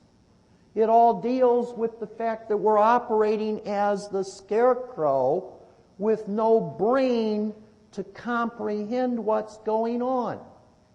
Therefore, we live as a ward of the state. We are mere serfs and slaves on the plantation. You start to wake up one day, you realize you've been Toby the slave. And Toby the slave starts experimenting and saying, gee, I wonder if I went to town, well, not this town, they know me. I wonder if I went to the next town, and if I started acting like Toby the free man, would I be able to become free? But if in the next town they say, we don't know you, who are you? Where are your references? Where is your identification? How is Toby going to get his foot in the door just because he knows how a free man should act? If he cannot show he's a free man, if he acts like he's a free man, is he going to get the benefits of being free? Maybe he will once or twice, but eventually somebody's going to catch him and say, Toby, you got to get back on your plantation. Because the state of the ward has not been recognized in the public record system. Doesn't Scripture talk about you're either recorded in the book of death over there on the left-hand side, or you're recorded in the book of life over on the right-hand side? Can you be recorded in the book of death and the book of life at the same time? I don't think so. That doesn't equate. How can you be a born dead man? It doesn't work. So what we're going to talk about now, we're just trying to put it within a framework of larger understanding. We have been operating as the living man all the time, creating the conditions in the world on the slave plantation, so that the masters of the slave plantation could run that plantation as babysitters for us residing over there on the slave plantation to give us benefits because we're incompetent. After this weekend, or maybe before, you were starting to come out of your shell of ignorance. So you were a real problem. You were Toby the slave, which was knowledgeable about his plight. And that creates one of two conditions in Toby the slave: hatred, animosity, rebellion, rejection, blame. Or Toby's going, you know, I've been given a blessing here with my education, but don't let me act too quickly. I've got to do this thing right, because that's what a responsible person would do if he's moving off the plantation and he's moving into the city as a creditor. Did you listen very carefully to what our friend Hall told you was the pronouncement of the president in 1907 at the opening of the exposition? You will be governed. If you are incompetent and you reside on the plantation, you will be governed by your master, and you better do everything he says, or you're going to be in trouble. But if you are competent enough over here in the Republic to govern yourself, not that you're perfect, because remember what the president said, you will make mistakes. There will be days that you're not honorable. But what did the president say in his address? If you would be the sovereign, You have to be responsible and liable even for your mistakes. Because by so doing, you are governing yourself. But if you are on the right-hand side and claim that you're sovereign, free, and independent, and you will not be governed by anyone else, you're going to be sadly mistaken when the law or the ship's captain's agents come and take you away because you said you were responsible to govern yourself and you didn't correct your mistakes and make the other party who was damaged by them whole. So we are in the process of Toby the slave becoming aware of our tremendous and awesome capacity, but also our responsibility. And so at this stage of our commercial ventures, aren't we Toby the slave, not yet in the book of life, attempting to use procedures and process that we should be using if we were in the book of life? And because we're at a halfway house, a purgatory, sometimes our new process kind of works, and sometimes our new process doesn't work. Does that get you upset and angry, or does that reinforce your willingness and your knowledge to want to learn so that we can actually get recorded in the book of life where this process ought to work 100% all the time? And so we have some people out there like PTK, Pastor Tony King, or we have some people out there like Patrick Devine that says, we're going to teach you some tools. And we're going to kind of start adapting the process that existed before, when in reality we really were the living man and the tin man over here on the right-hand side. But the tin man was pretty much frozen up because you never used him, you didn't know how. And because you never used them, the public assumed you were incompetent. And so they got you recorded in the book of death. You're not in the book of life to use that process yet. But if you were the babysitters, seeing the youngsters growing up and becoming more responsible, wouldn't you wake up one day going, I better look for some other employment somewhere because I think this family pretty soon is not going to need my services? Is it the business of the babysitter to prevent the children of the house from growing up? I don't think so. If the babysitters try to prevent the children from growing up and being registered in competency in the book of life, are they following the law or violating the law? Violating the law.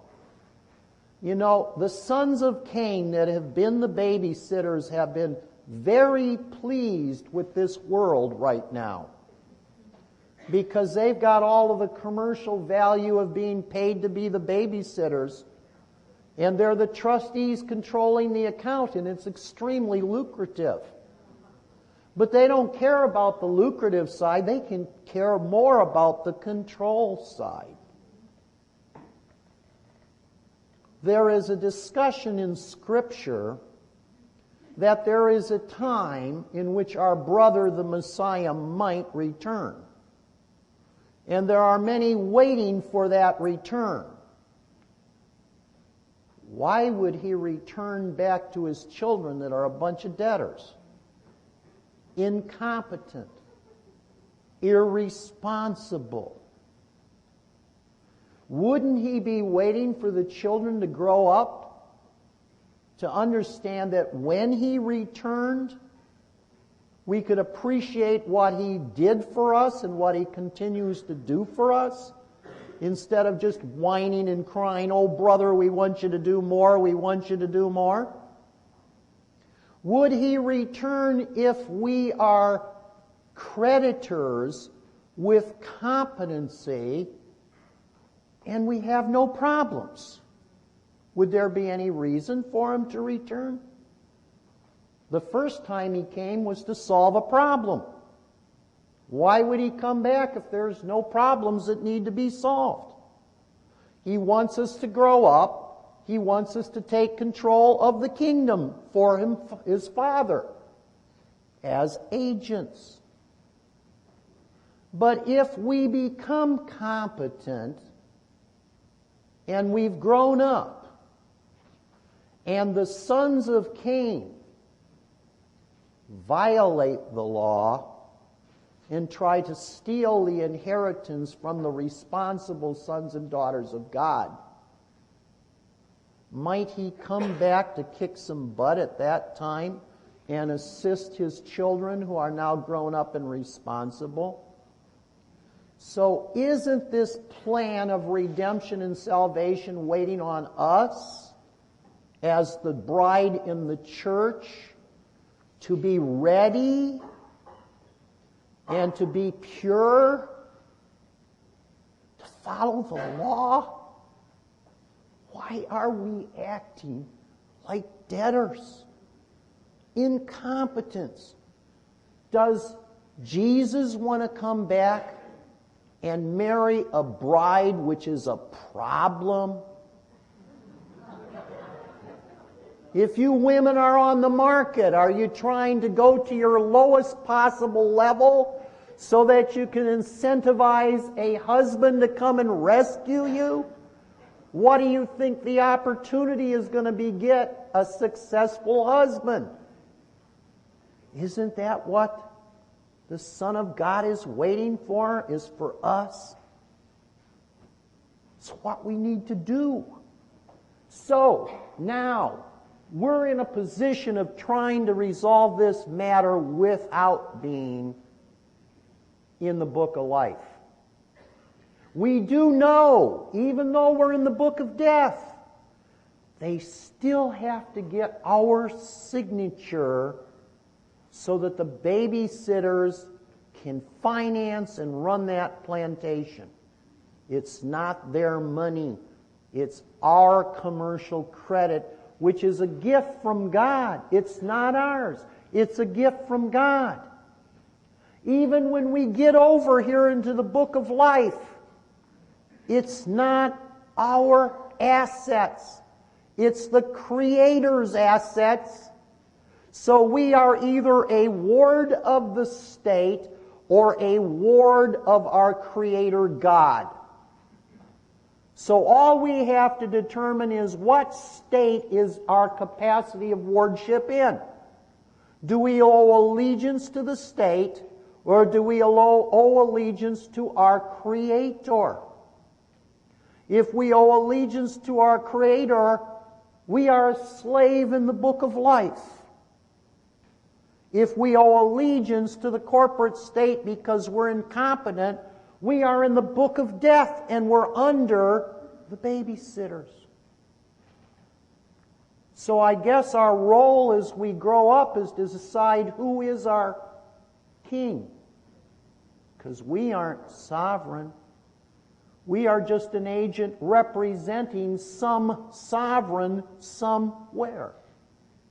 And if it's the Creator of the universe, that sovereign is probably more important, more powerful, more intelligent, and more everything than a pretend sovereign of some rinky-dink nation who wants you to believe you are his subject slave.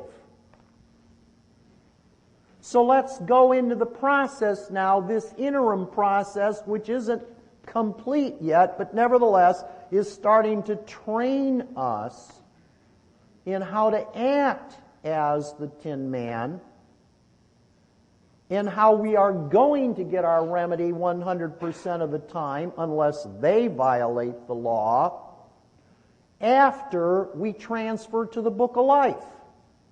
And then we will save the discussion as to, well, how the hell do you change the state of the ward until a later topic, hopefully this weekend.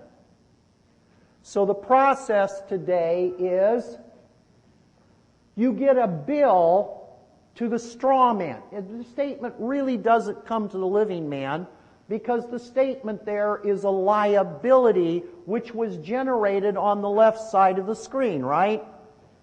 And who did that statement get sent to? The scarecrow.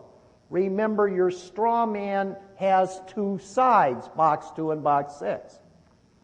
The only side of your straw man, trust, foundation, corporation, individual, straw man, whatever name and label you want to put on it.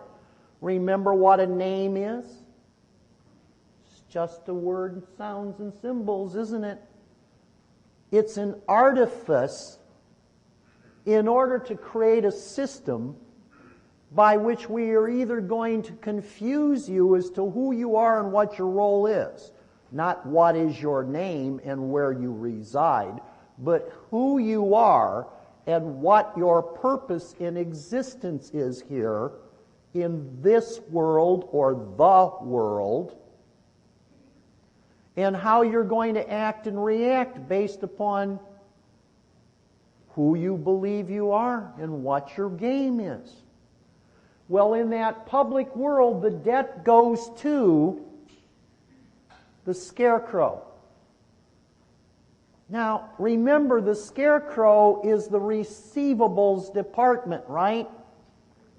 And he's receiving a liability, a statement, a debt.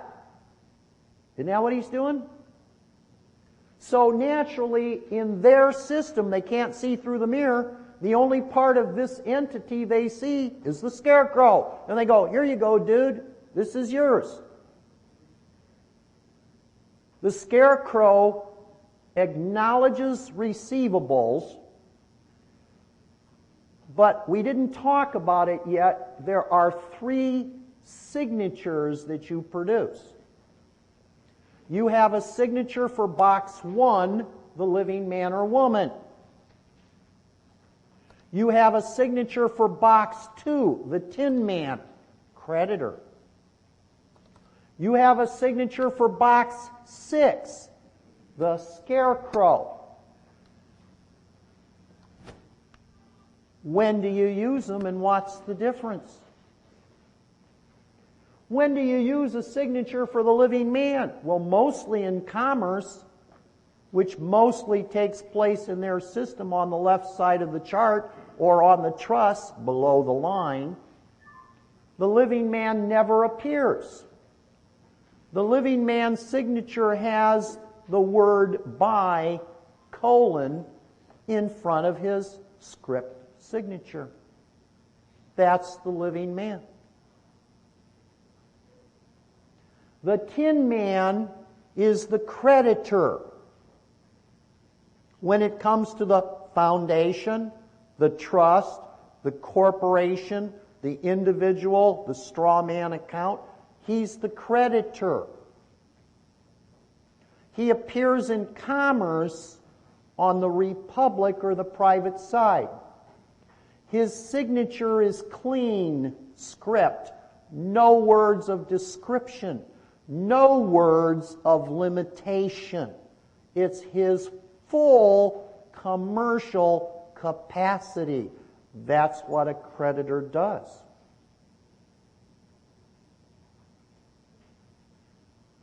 The scarecrow has no capacity to access assets at all. The scarecrow's signature is clear script with the describing words authorized representative. The signature line on all drafts, checking accounts, on public institutions, left side of the chart, is not a straight line above the script. It's microprint with the words recurring: authorized representative, authorized representative, authorized representative, authorized representative. Ad absurdum. The authorized representative is a descriptive phrase consisting of two words: authorized, representative. I assume that you might figure that if he has to be authorized, he has no authority in his own right. You would be absolutely correct in assuming that. So BANK-CIC has no rights. He is not under rights. He's under benefits and privileges by someone else that has authority over him. Representative stands in the place of another. Gee, do you think the other that he stands in place of has more authority than him or less authority? More. So they're telling you that the scarecrow is a debtor.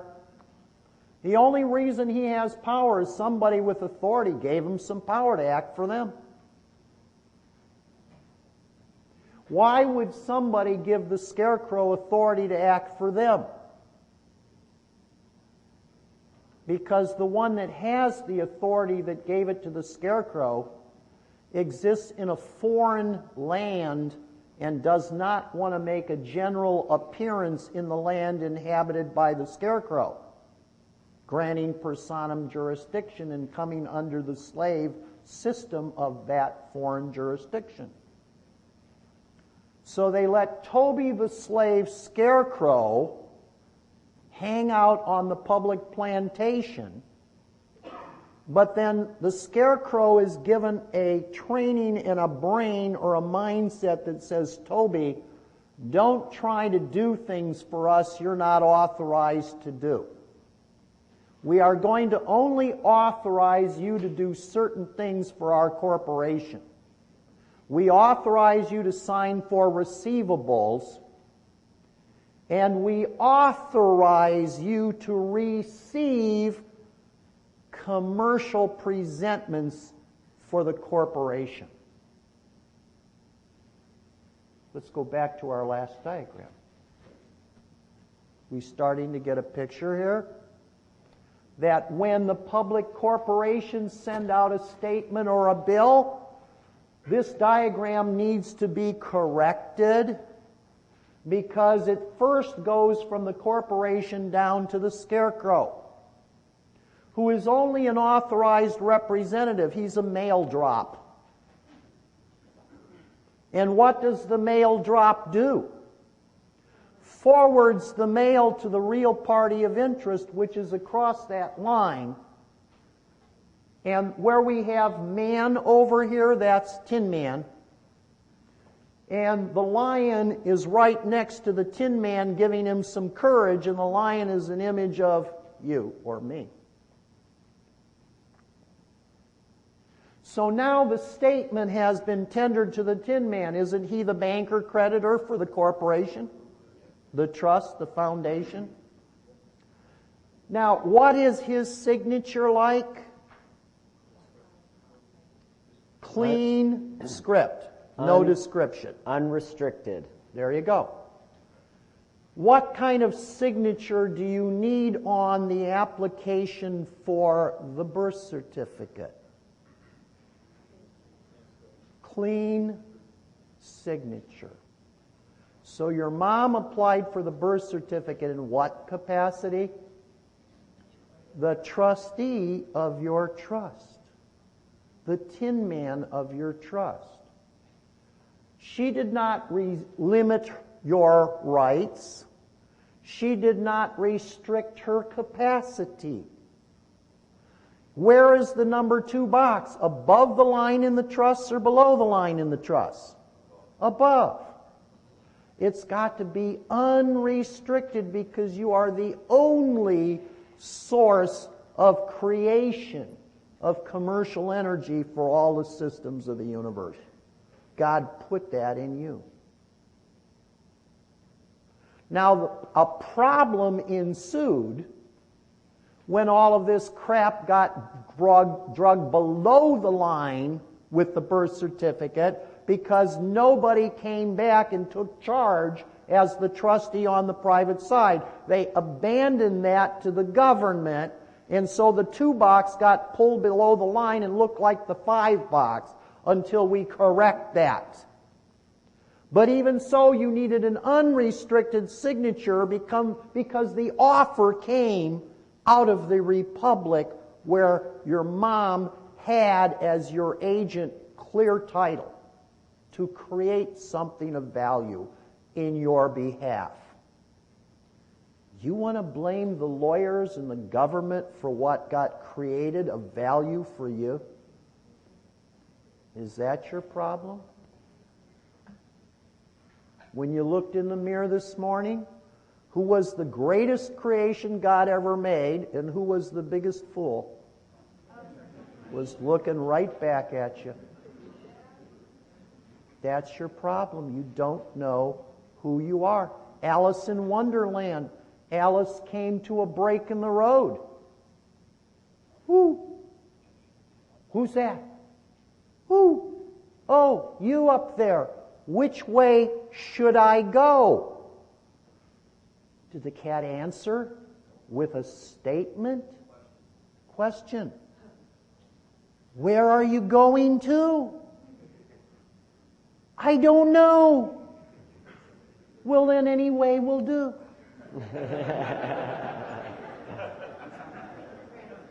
You are the greatest creation and the greatest fool that ever existed. You are the scarecrow without a brain, and you are incompetent. Up until now. So here we are down here, and the Tin Man got the statement. What was on the statement? It's dual accounting, isn't it? Do we have a visual that deals with a sample statement? If we don't, in the file I had you put on there, there should be like an IRS statement, and then there should be a statement. Let's pull those up and we'll show people what's on statements, because they got to know what we're dealing with here. IRS statement is good. These guys are great. Best friend in the world. Processing. There you go. Yeah, they're giving them a lot of money. It takes a while to come up. Processing. Okay, this isn't a notice of lien and levy. This is a letter which comes before the notice of intent to lien and levy. This includes a statement so that you can get your remedy to be ready for the notice of intent to lien and levy. They are giving you due process, equal protection. They said that there is an account. The statement is on top. The coupon is on the bottom. The coupon usually says something like, detach here and return with your payment. Now here it says, mail this part with your payment. Payment is that which acts as a money. Now, there is no money, so how does IRS expect you to pay on this statement? They sent you the payment because there isn't any that exists. So they had to send you what you need to give to them. What did they send you? They sent you a credit of 266,390.67. Is that a positive number? Is it on the left side of the page or the right side of the page? Hello, what? It's on the left or the right? It looks like it's in the middle to me. You got to remember, you can't think outside the box. You only get two. These people are incompetent. They can't even see the screen. You got to go wake up again this morning. Do a Groundhog Day. See if it's going to change on you, okay? Keep doing Groundhog Day until when you wake up in the morning, you're seeing the creditor looking at you instead of the debtor looking at you. You wake up every day and it's the same old Groundhog Day. The debtor keeps looking at you and you don't get a remedy. It's in the middle of the page. What does that mean? It could either be a credit or it could be a debit. How do you want to take it? Let's now drag it over here. Let's drag it over to the left. So the choice is yours. IRS is going, I have no clue who the hell you are out there. I can look at your IMF file and it's not a pretty picture. You've been waking up on Groundhog Day being the debtor your whole life, but I'll tell you, we'll put it in the middle of the page and see which way you want to go today, okay? Who are you? Where are you going? I don't know. Is that a positive number? Okay. Account balance. If you got a coupon, why do they give you a coupon in commerce? Because they're giving you a credit on your purchase. And the amount of the value of the credit is on the coupon, right? And so if you got a coupon, would you go, oh, this is a crack of crop, I'm just going to get out some Federal Reserve notes and pay the whole amount? Is that what you do, Bunky? You've been waking up in Groundhog Day all your life. Okay, so here's a coupon, and they're telling you, you can use the coupon and accept it, and we'll use that as a discharge on your account that you're going to run up. So we got a coupon down there. What's on that coupon? Plus 266,390.67 on the right-hand side. Because there's a dollar sign there. It's in a box. There are no dollars. But we'll pretend. That's what Disney does best at. So you can use the voucher down at the bottom. The statement at the top says there's an account balance of 266,390.67. If you look at it on the right, that's a balance which is an asset for me. If you look at it at the left, that's an amount that they're trying to collect. Now, do you think for some reason IRS is trying to collect something from you? Don't you think the utility company is trying to collect something from you when they send you a bill or a statement? Oh, hell yeah. Why are they trying to collect something from you? Because your number 6 scarecrow signed for a receivable, either a benefit or goods or services. And they have an appraised value. And it's on the account of the corporation, and they got to collect that to set off their books and records. So they're trying to collect 266,390.67. They're just not showing you the liability side of the account, but they're telling you, you owe this. So we know there's a liability there. They're just not showing both sides of the accounting on the same piece of paper. But look what they do. Doesn't Scripture say put the best construction on everything or the worst? So they're saying, oh, well, we owe you something. We're giving you $2 million or whatever. You owe us $2 million. We're giving you $2 million. What do you want us to do? And you go, oh, geez, I don't want to use the coupon. I want to pay full price. God is great. Beer's looking better all the time. People are crazy.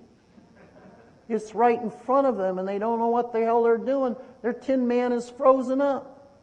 And their eyes are coming from the scarecrow on the left, and they can't see reality. So IRS is saying your account balance is 266,390.67. What would you like to do? Oh, hell yeah, I want to accept your offer. Hence an A for V, acceptance for value. You offered me a credit of 266,390.67, and you say I owe 266,390.67. God, this sounds like a walk in the park. Why don't I just authorize them to use the credit they extended to me to set off their liability?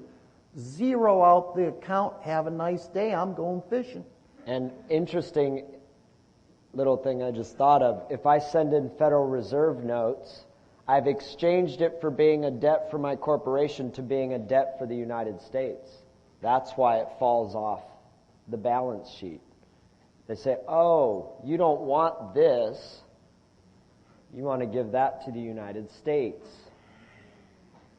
What is the value of 266,390.67 in Federal Reserve notes? Minus 266,390.67. If you send them in a check out of a public bank account or cash out of your suitcase, what have you just done to your credit? Canceled out your credit. And so the next statement comes at you and it says zero. And you go, hot dog! Boy, I took care of the IRS. What are you people, crazy?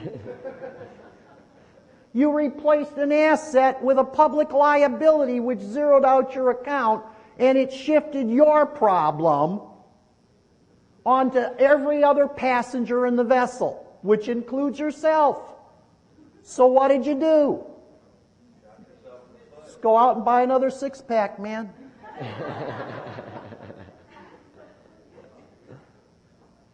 Or look at it this way. They gave you a credit. And the powers that be go, oh, damn, we're not going to waste this guy's credit. We're going to see if he claims it. And if he doesn't claim it in 3 years, we're going to take it. So what do they do with the Federal Reserve notes you sent on the debt account? They substitute the public debt of the Federal Reserve notes, or the check out of your bank, for your private debt, which leaves the credit in escrow untouched. It's called a novation, substitution of one debt for another. Now the whole society is liable for your tax instead of just you. But it's still there as an underlying debt. Hasn't gone away. How competent were you to handle your straw man's problems by shifting the burden onto the whole vessel? Is that competency on your part? Now, if we were to go to our corporate Christian friends, I love picking on them because if they get pissed enough at what we're saying about them, maybe one day they'll get angry enough to wake up and want to learn what it is they're doing wrong, and then they will be saved from their insanity, just like you people are in this room because you're waking up. We're not criticizing them. We're not suggesting the corporate Christian church people have not been saved. But what are they saying about you? They're saying you're a crook and a thief and you're stealing from your brother and you're not a Christian. Excuse me, is that the kettle calling the frying pan black? Because if I use the gift God gave me to set off my public charges so my brothers aren't responsible for my debt, am I a crook and a thief and getting something for nothing and stealing? Or are my corporate Christian brothers believing in their scarecrow brain, that's an oxymoron, he's not got one, that they are the good guys that are not stealing because they go to work on the slave plantation every day, pull in liability funds, and they think they're paying their debts with liability funds, which is just shifting their debt to their brothers. Who's stealing from who? These people have eyes, they do not see, and they have ears, and they do not hear. And they call us the criminals, and if they only understood what they were doing, they need to get a clue. So when the statement here gives up the top of the statement, they've given us a fund which is an asset to use to set off the unmentioned or unregistered liability in the background. They say current balance on the left, but the balance is an asset which are funds available, but we got to allow them to apply it to the debt for the goods and services in the background. Look at all the interest you've earned. Yeah, they've even earned much, much interest. I mean, look at that. This is a account summary, current balance. If this was your bank statement, wouldn't you be pretty excited? No penalty. Earning $112,000 in interest on your balance. Only with the Our IRS. babysitters have been doing that investment. You would be surprised how well our babysitters are doing at increasing the balance in our trust account. And you want to go out and condemn them, blame them, shoot them, yell at them, scream at them, lien them, sue them? Why would you do that? Doesn't the Lord say, love your enemy? My God, I've got him working overtime for you. Stop all this crap. If you're going to do anything, stop hating them. Go get another six-pack. You'd be better off. So what we need to do is we need to accept the offer because it's a credit. So our A for V, accept for value, return for value, date it, sign it. What signature goes on the signing of the acceptance for value? Box 2, clean signature. No by in front of it, no authorized representative, because they're offering you asset funds. It's a private side signature. Notice when you have a check, the front side is the public side of the check. The back side is the private side of the check. The front has the authorized representative. Notice 6. on the back there is no authorized representative microprint, and you put just a signature. The creditor authorizing on the back of the check. So it's the box 2 on the back, the box 6 on the front. We know according to the Uniform Commercial Code who's liable on the instrument, the drawer on the front or the endorser on the back. The endorser on the back is a clean signature from the Tin Man, box 2. See, they've been teaching you what to do all along. You just were incompetent. You didn't know what they were teaching you. So where did the money come from General Motors that your straw man worked for to pay you? From your Tin Man signature endorsing the back of the General Motors check. General Motors didn't have any money, you crazy people.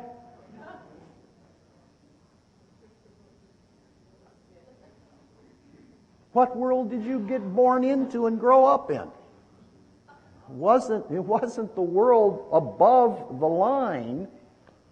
You keep existing below the line in a pure world of illusion. It's amazing we can function. But then that's why we got the beer.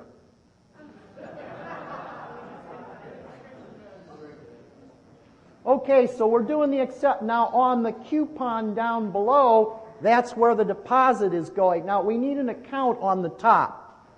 What account number do we put on the top on the acceptance? Not the Social Security number. That is accessed from the left side of the bar for benefits on the right side. If the Tin Man is signing it, what's the account number? Not the TIN. Theoretically, the account is the number on the back of the Social Security card. That's where the account fund is. that balance is in. Makes And sense? for Australians or other nations who cannot identify or locate, same with the UK, they're having a difficult time identifying or locating a private side bond number. I think it's interesting, I don't know about Australia, but in the UK, the number is like a bond number, but it's got hyphens in it, right? Does your number have hyphens in it? Let's get her Yes. a mic so we don't have people that are rejecting for value our audios and videos. Refuse for cause. Okay, now the tax file number does not have any, I believe they don't have, any hyphens. It doesn't have any. It's just No. a straight, like a bond number, letters and Yes. numbers and letters. Yes. Okay, that's the same It's with just the UK. numbers. So perhaps the number can be used to signify both sides Yeah, of that's the what account. we do actually. That's what we Okay. do. I mean, there are people who use the kind of the social security number as well, but some people don't have one, like I don't have one. Oh, there's two separate numbers. There's Yeah, a there tax is. ID number and a social security number. Yes. Ah, then your tax ID number must be your Tin Man's number. And Yeah, but the thing social is- security, because the social security account is signifying benefits and privileges, right? So perhaps if you did have a social security account, Yeah, that there are would be people the who are public actually side. using both numbers. I would say if So it's if a they have credit that- transaction, you probably want to use that TIN number as opposed to the social insurance number. Okay, so on the coupon right now. Okay, go ahead. I'm from Canada, and I think our social security number is equivalent to our SIN card, our social insurance number. We don't have any red bond number on the back, but on the back of my birth certificate, there is That's the it. bond number. I think it's the letter A, it's followed by 7 digits. That's what I would put on my sort of for value. Yeah. Yeah, Okay. that's again, it's a private bond number showing that it's an asset side. And the letter A in front of the number, is that the routing tracking number? Do I need to It put probably is through the, what would that be, Boston? Boston, yeah. Yeah. Would I have to put that in also, or do I just put in the... No, you could use the bond number with just the the bond A, but I mean, don't leave out the letter. If you're going to use the routing number, then you leave out the letter. Okay. Okay, thanks.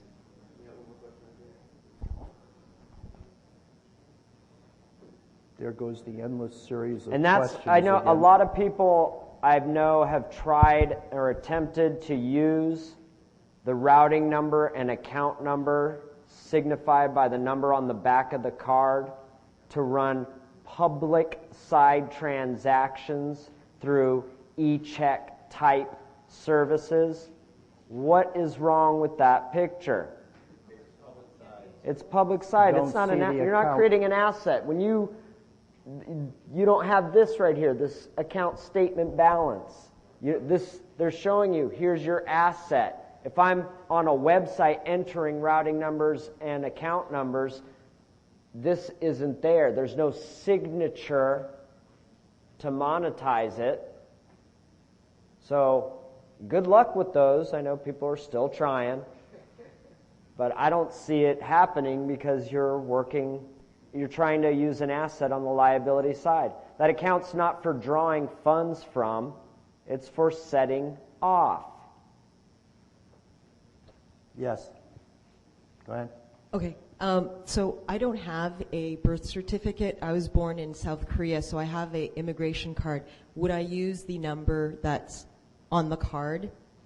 And there's no number in the back. Are you Canadian? Yes, I am Canadian. If, Do you if guys she have- transfers her residency through the naturalization process, it's put a where the bond. nation you move to transfers your account to handle your accounting.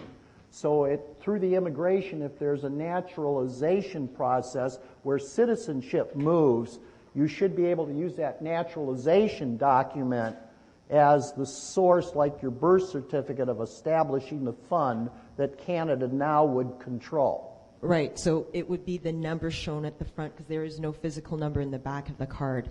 That would be the equivalent used in lieu of the birth certificate. Do you have a long form certificate that comes on bond paper? No, I do not. Do they have one, or do you just? I can check it out, but okay, I was I gonna say, don't do they believe so. produce one, or do you just not have one? Because it may just be like it's only the long form birth certificate in Canada that has the number, right? Oh, it is on the short form? Okay. Okay, so maybe, is it a number that has a letter and a series No of letter, numbers? Okay. just numbers. So yeah. maybe see if there's another way of getting a copy of it. But you Right. do have a social insurance number, correct? Yes, I do. Do Canadian social insurance numbers have dashes? Spaces, yeah. Spaces? There's nine Okay, so digits. maybe without the spaces, if you cannot identify a private side number, just to distinguish that there's got to be an asset side and a liability side to account for with that number. Whether or not there's a separate number associated with it. See, the bond numbers are, you remember the chart we had up there earlier had the IRS, the FRB, and the DTC. Well, for you, it would be the CRA, the Bank of Canada, and the DTC. Okay? It's not necessarily going, but your accounts could be going through Bank of Canada or through the FRB because Canada is a subcorp of the United States.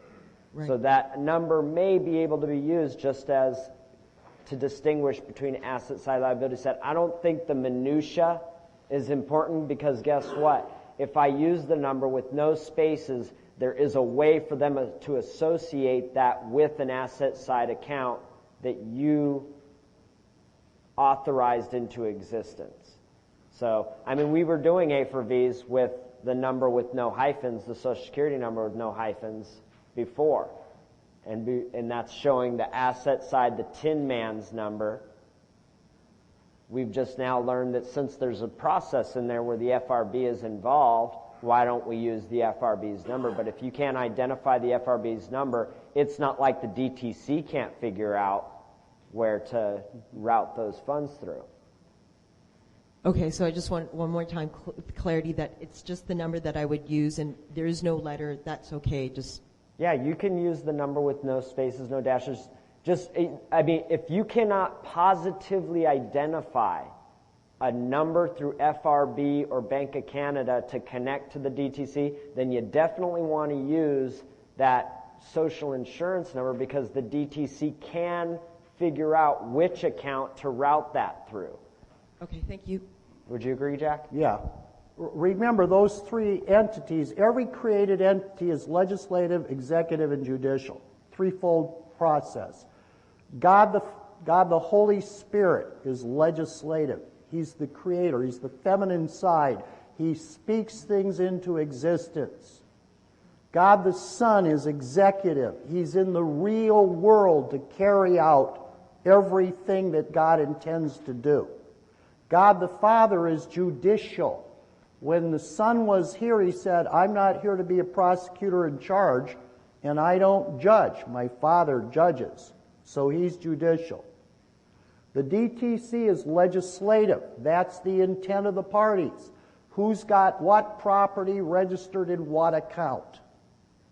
The FRB is executive. Well, if there's transfers of commercial energy, we have to move funds. That's the action. That's executive. If we have a discrepancy as to whether the funds were public or private or belonged to Joe or Pete, that's the duty of the Internal Revenue Service as judicial. They are the last word determinator of the commercial equation. They balance whether the records at the DTC are in harmony with the transactions of the FRB. It's just simple creation. And that's the distinct functions of each one. So you want to make the IRS your best friends because they are the judge. They are the ones that are going to give you the remedy to see that you are the creditor, which should be getting the refunds or returns. Internal revenue is there to authorize the taking from debtors and the granting to creditors. Who is it that financed everything on the plantation? Your living man. You are the ultimate creditor. IRS is your best buddy. Everything that you authorize should come back to you. If it isn't doing it, if they're taking it away from you, you're acting in incompetency and lunacy. You're acting like the debtor. And on your wishes and commands, they will rip you off to the best of your knowledge, intent, and ability. They are just fulfilling what you authorize them to do. That's all they're doing. Okay?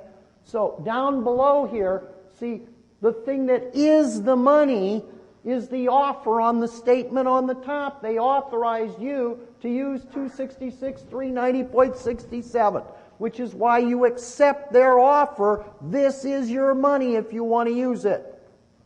Now, we actually have to create a commercial draft to move the money that's in the one account they give you on top into some other account, which is going to set off the charges that you're trying to get rid of. On the draft, which is the coupon at the bottom, the money order, you need to put a signature on the lower right as the authorized representative. Just like the check. Box 6. On the back, you endorse it as the Tin Man, because that's the authority as the creditor banker to access the funds that they tell you are available for you to use. No restrictions. You separate the money order draft to move the funds to clean up the accounting problem with the copy of the authorized use of the money they gave you on top. They gave you everything you need. What's your problem? You need a mic, sir.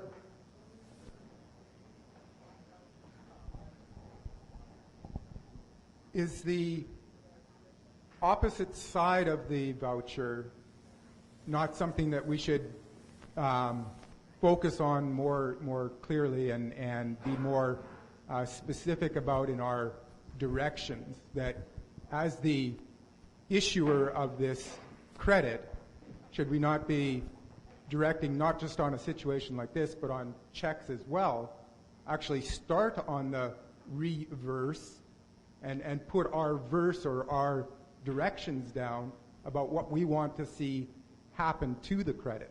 Do you write a bunch of instructions down on your check on your open account when you send it in? Or do you expect that if they get a check, they know what they're going to do with it? Is that a good idea to actually be the person that's providing the directions? For example, you might say on the back of a check, original issue of so-and-so, return credit to me by such and such a date, and may that not obviate having to acquire it somewhere down the road. So you want to put words with your actions. Don't the actions supersede the words? And if your actions are correct, why do you need the words? Because as the person that is actually creating the instrument, why are we not being specific and clear? Well, first, we're leaving it open to presumptions and assumptions. If we endorse it in blank, leave it blank. You're saying to if you put anything on the endorsement, you're restricting it, so you're actually limiting them from being able to use it. If you want to include some form of instruction, you would not want to put it on the endorsement, because putting it with the endorsement is what you would call a restricted endorsement. That would be restricted. Yeah. Any wording with your endorsement is restricting the endorsement. Correct. Unless you write unrestricted or something like that. But at that point, that's a given. You don't put in unrestricted and have to label it unrestricted. But It just has no qualifiers. Any qualifier on an endorsement is a restriction on the endorsement. Could make it that's my non-negotiable. question. Is an unrestricted endorsement part of what creates our problem? Your problem is you didn't endorse it. The endorser on the back is only liable for the content of the contract on the front. The contract is 266, 390, 67. What, are you worried that if you don't put instructions out, they're going to double, triple, or quadruple that and steal from you? No, we are endorsing the back of this one just with our clean signature. Absolutely. Right? So we can be both the drawer and the endorser on this Technically, you're not. The drawer is the authorized representative. Right. He's got a particular station and duty within your corporation, and he's restricted only to that. Theoretically, the endorser on the back of the thing is from a different title and a different position in your corporation, and he's got different duties and obligations and privileges and whatever. So it's not the same guy. That's your problem. You think number 2 and number 6 are the same guy.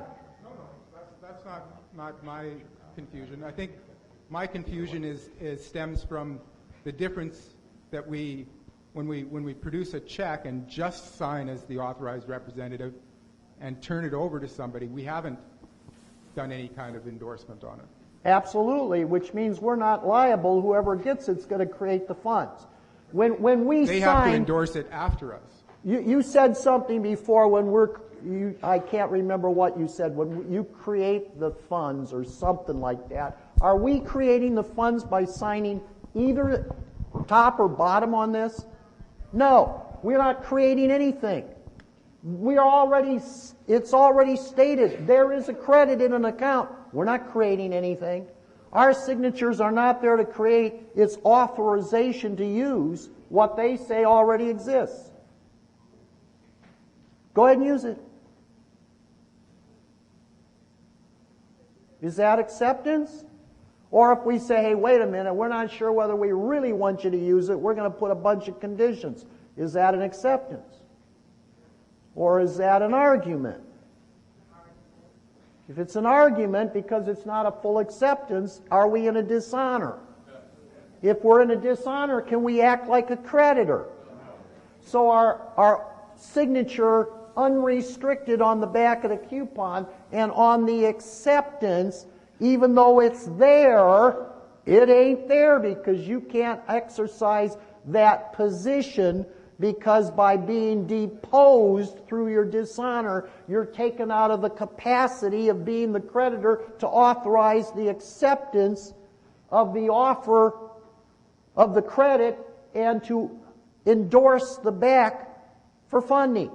So you do all of the process here, but because the state of the ward is in dishonor, he's deposed and steps out of the office of creditor, and his paperwork is for naught. Tear it up and throw it away. You shot yourself in the foot again.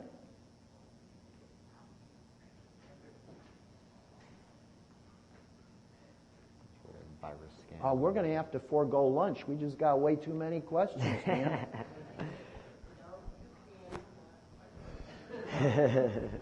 Jack, I'm noticing that all the bills that I get in the mail look like this. So on my next phone bill, can I just sign the bottom and endorse the back and send it back to them? You're asking me if you can? No, may I? Is it? You're asking for my permission? What kind of slave are you? Do I look like your master? Well, I'm an obedient slave. The answer is if your scarecrow got a brain and if you've oiled up the Tin Man and you're ready to go as the lion with courage, have at it.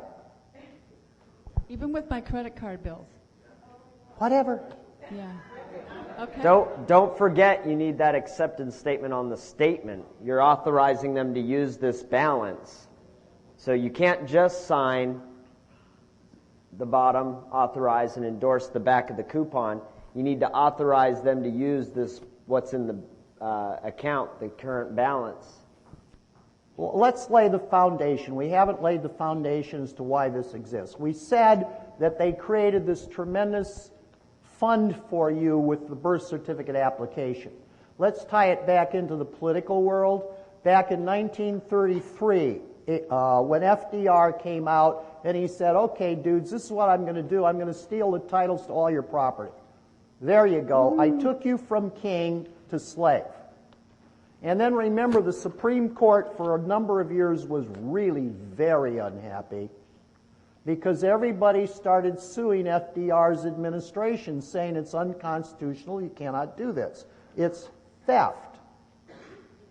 And the Supreme Court ruled against everything FDR did. Unconstitutional. FDR got a little bit upset.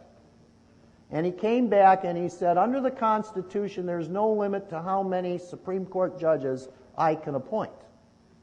And so if you don't start seeing things my way, I can't send you down the highway. But what I will do is I'll keep appointing more Supreme Court judges until I finally get a majority start seeing things my way. And so the 9 decided to rethink their plan and go to B. And so the Supreme Court says, well, in that case, this is how we're going to interpret things. Now, did the Supreme Court knuckle under and destroy the law? No. They got an edumacation. And they said, well, we've been ruling under the law of the land, and that's theft, you can't do that.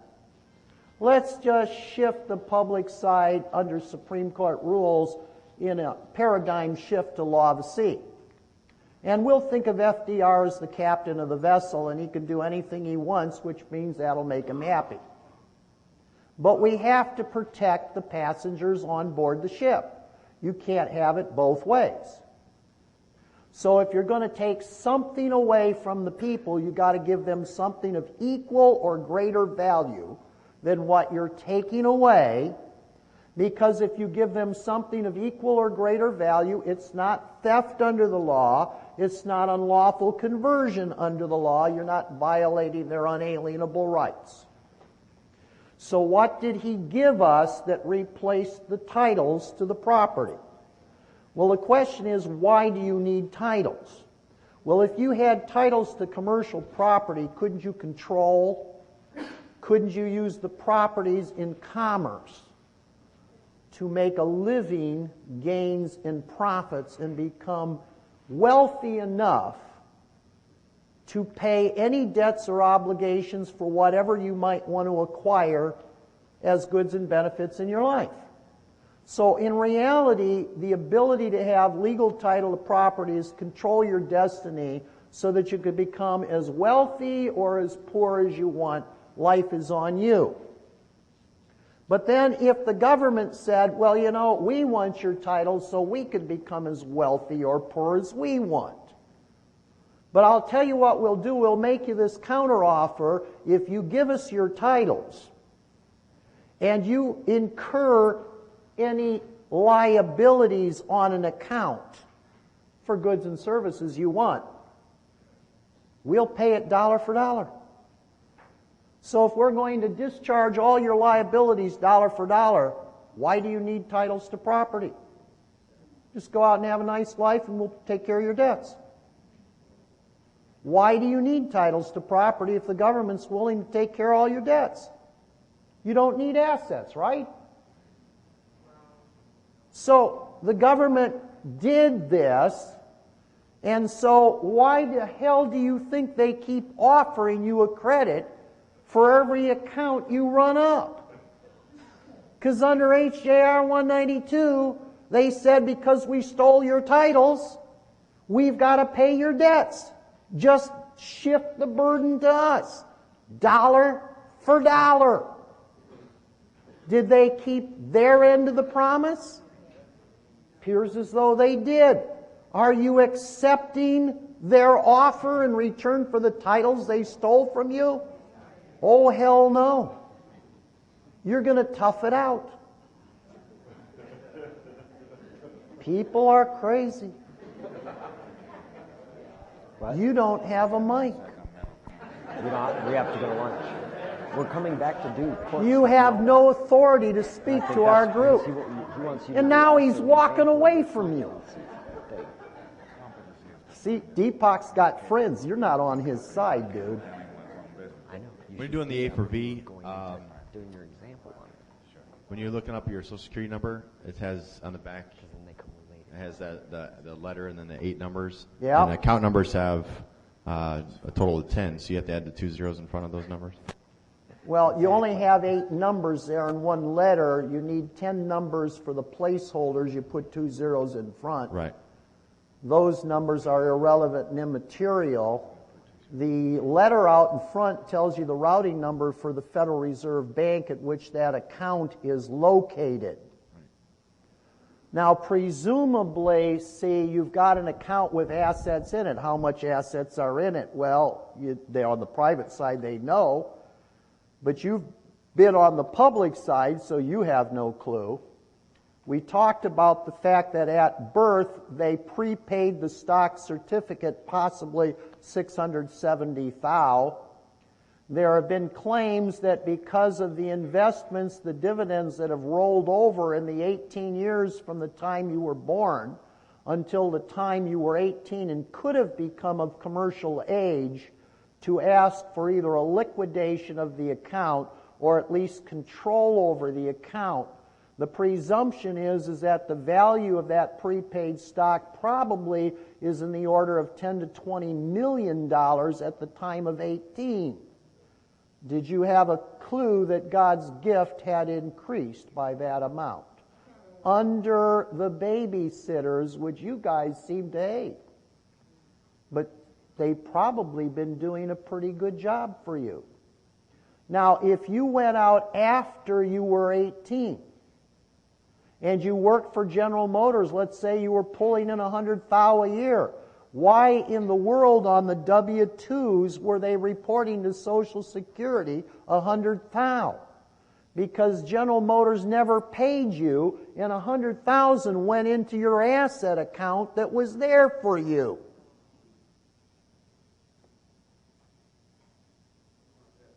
So over your lifetime, everything you earned was added to your asset account because they never paid you. Are they stealing from you? When you get 65 and go into retirement, how the hell do you know whether there might be $1 billion in that account and you sign up for Social Security? They're going to give you $1,000 a month. Don't you know? Hell, I want to be one of the babysitters. That's a pretty cool job. Where's our mic? Hey, Jack, I was just wondering, other IRS statements I've gotten, besides like a levy, they'll have, if you choose to pay now, use this coupon below, and there won't be a dollar amount in the coupon.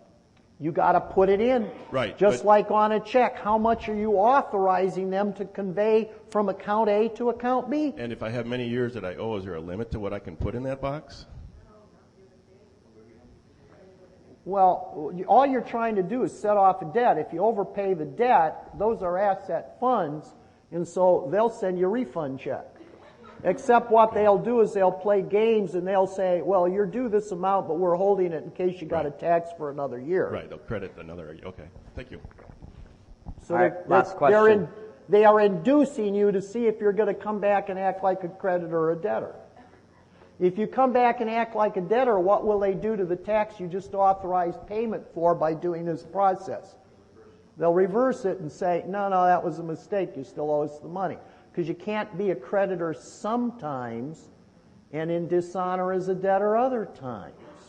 So they'll play that game all the time to see who you are. You've given us this nice example up here, but for those of us who are not connecting the dots, is there a reason why we're not seeing the example of how to settle this? You've explained it in words. Aren't they looking for a payment? Yes, I understand that. Didn't they offer you a credit to be used? Doesn't your A for V say, oh, hell yeah, I want you to use my credit? If you get a coupon to go to the grocery store, are you not connecting the dots that you've got the gallon of milk and you've got a coupon for $1? So when you set down the goods and services wanting the receipt, which is the title, you give them the coupon and they deduct $1 from the balance owed. You have to sign that coupon, though. Authorizing it. Correct. Right. The gymnastics of signing it is you want an actual example of how I would take the top half, 45-degree angle, accepted for value, return for Where's value, that example? and settlement for. Well, I don't have an overlay. That's- I'm giving it that's to you what right we're- now. that's what I'm asking. Listen, red pen, accepted for value, return for value for settlement and closure, signature, your bond number or exemption ID, and your bond number after that, date. A gentleman here just gave him a physical copy of one. Nice. Let's put it this way. The executive fulfillment of these instructions is outside the scope of this weekend's seminar. There, we got off the hook. We're just telling you what to do as legislative. We're not giving you the executive example of how to do it.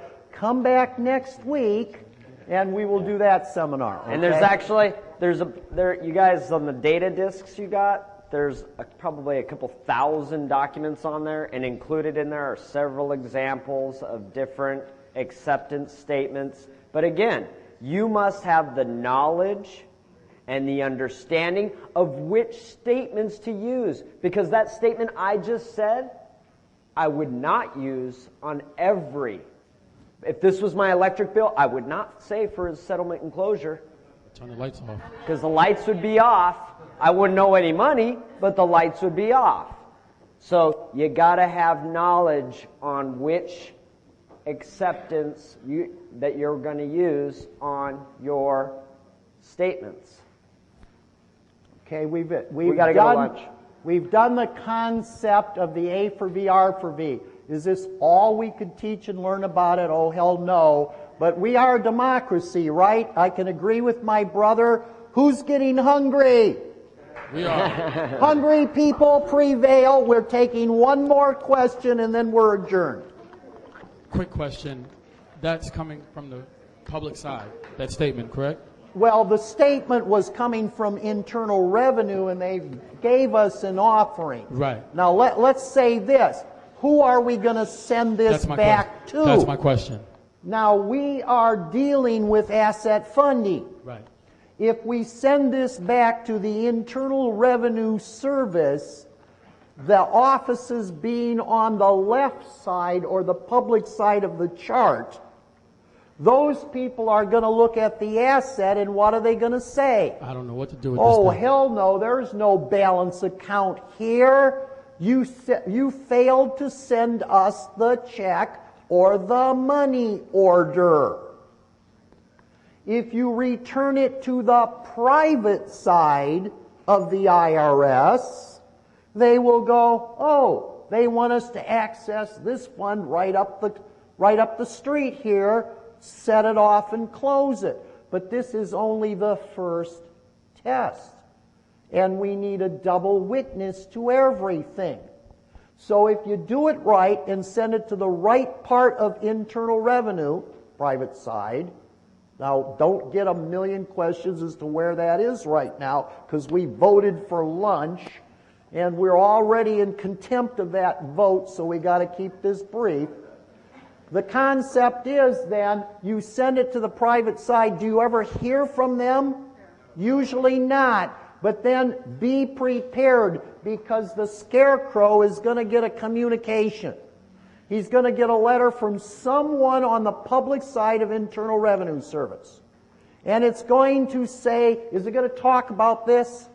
Nope. No. Won't say anything about this. It's going to say, where the hell is your return for 1805? We haven't got it. What the hell has that got to do with this settlement? Well, is it from the same party you're trying to settle? IRS? You bet. Can you be a creditor on part of your account to IRS while you're a debtor on the rest of your account? And is your excuse, I'm not going to take care of 1805 because I took care of 2008. Is that going to work? You're acting like a debtor. You're delaying, avoiding, obstructing. You're not helping them settle and account for 1805. So don't misunderstand on your IMF. These transactions are linked. And if you don't respond and settle their problem with regard to the 1805 tax return they're asking for, you're a debtor in dishonor. Then you will get a letter back from the people representing this settlement that'll say it's denied and we're charging you a penalty and more interest because you still haven't paid it. You starting to understand how the project works? So they will test you by coming back with another either real or presumed transaction to see if you're going to stay in honor and act like the creditor. Once you solve every communication that they link you for, 2 tests, 3 tests, I don't know, you may end up solving all of the IRS problems that you've ever had. And once you get them all solved, are you going to worry about waking up with a knock on the door from IRS after that? No, because you're on the creditor side of the account. So all they're doing is helping you settle your matter. Vote, go to lunch. Okay, 2 hours.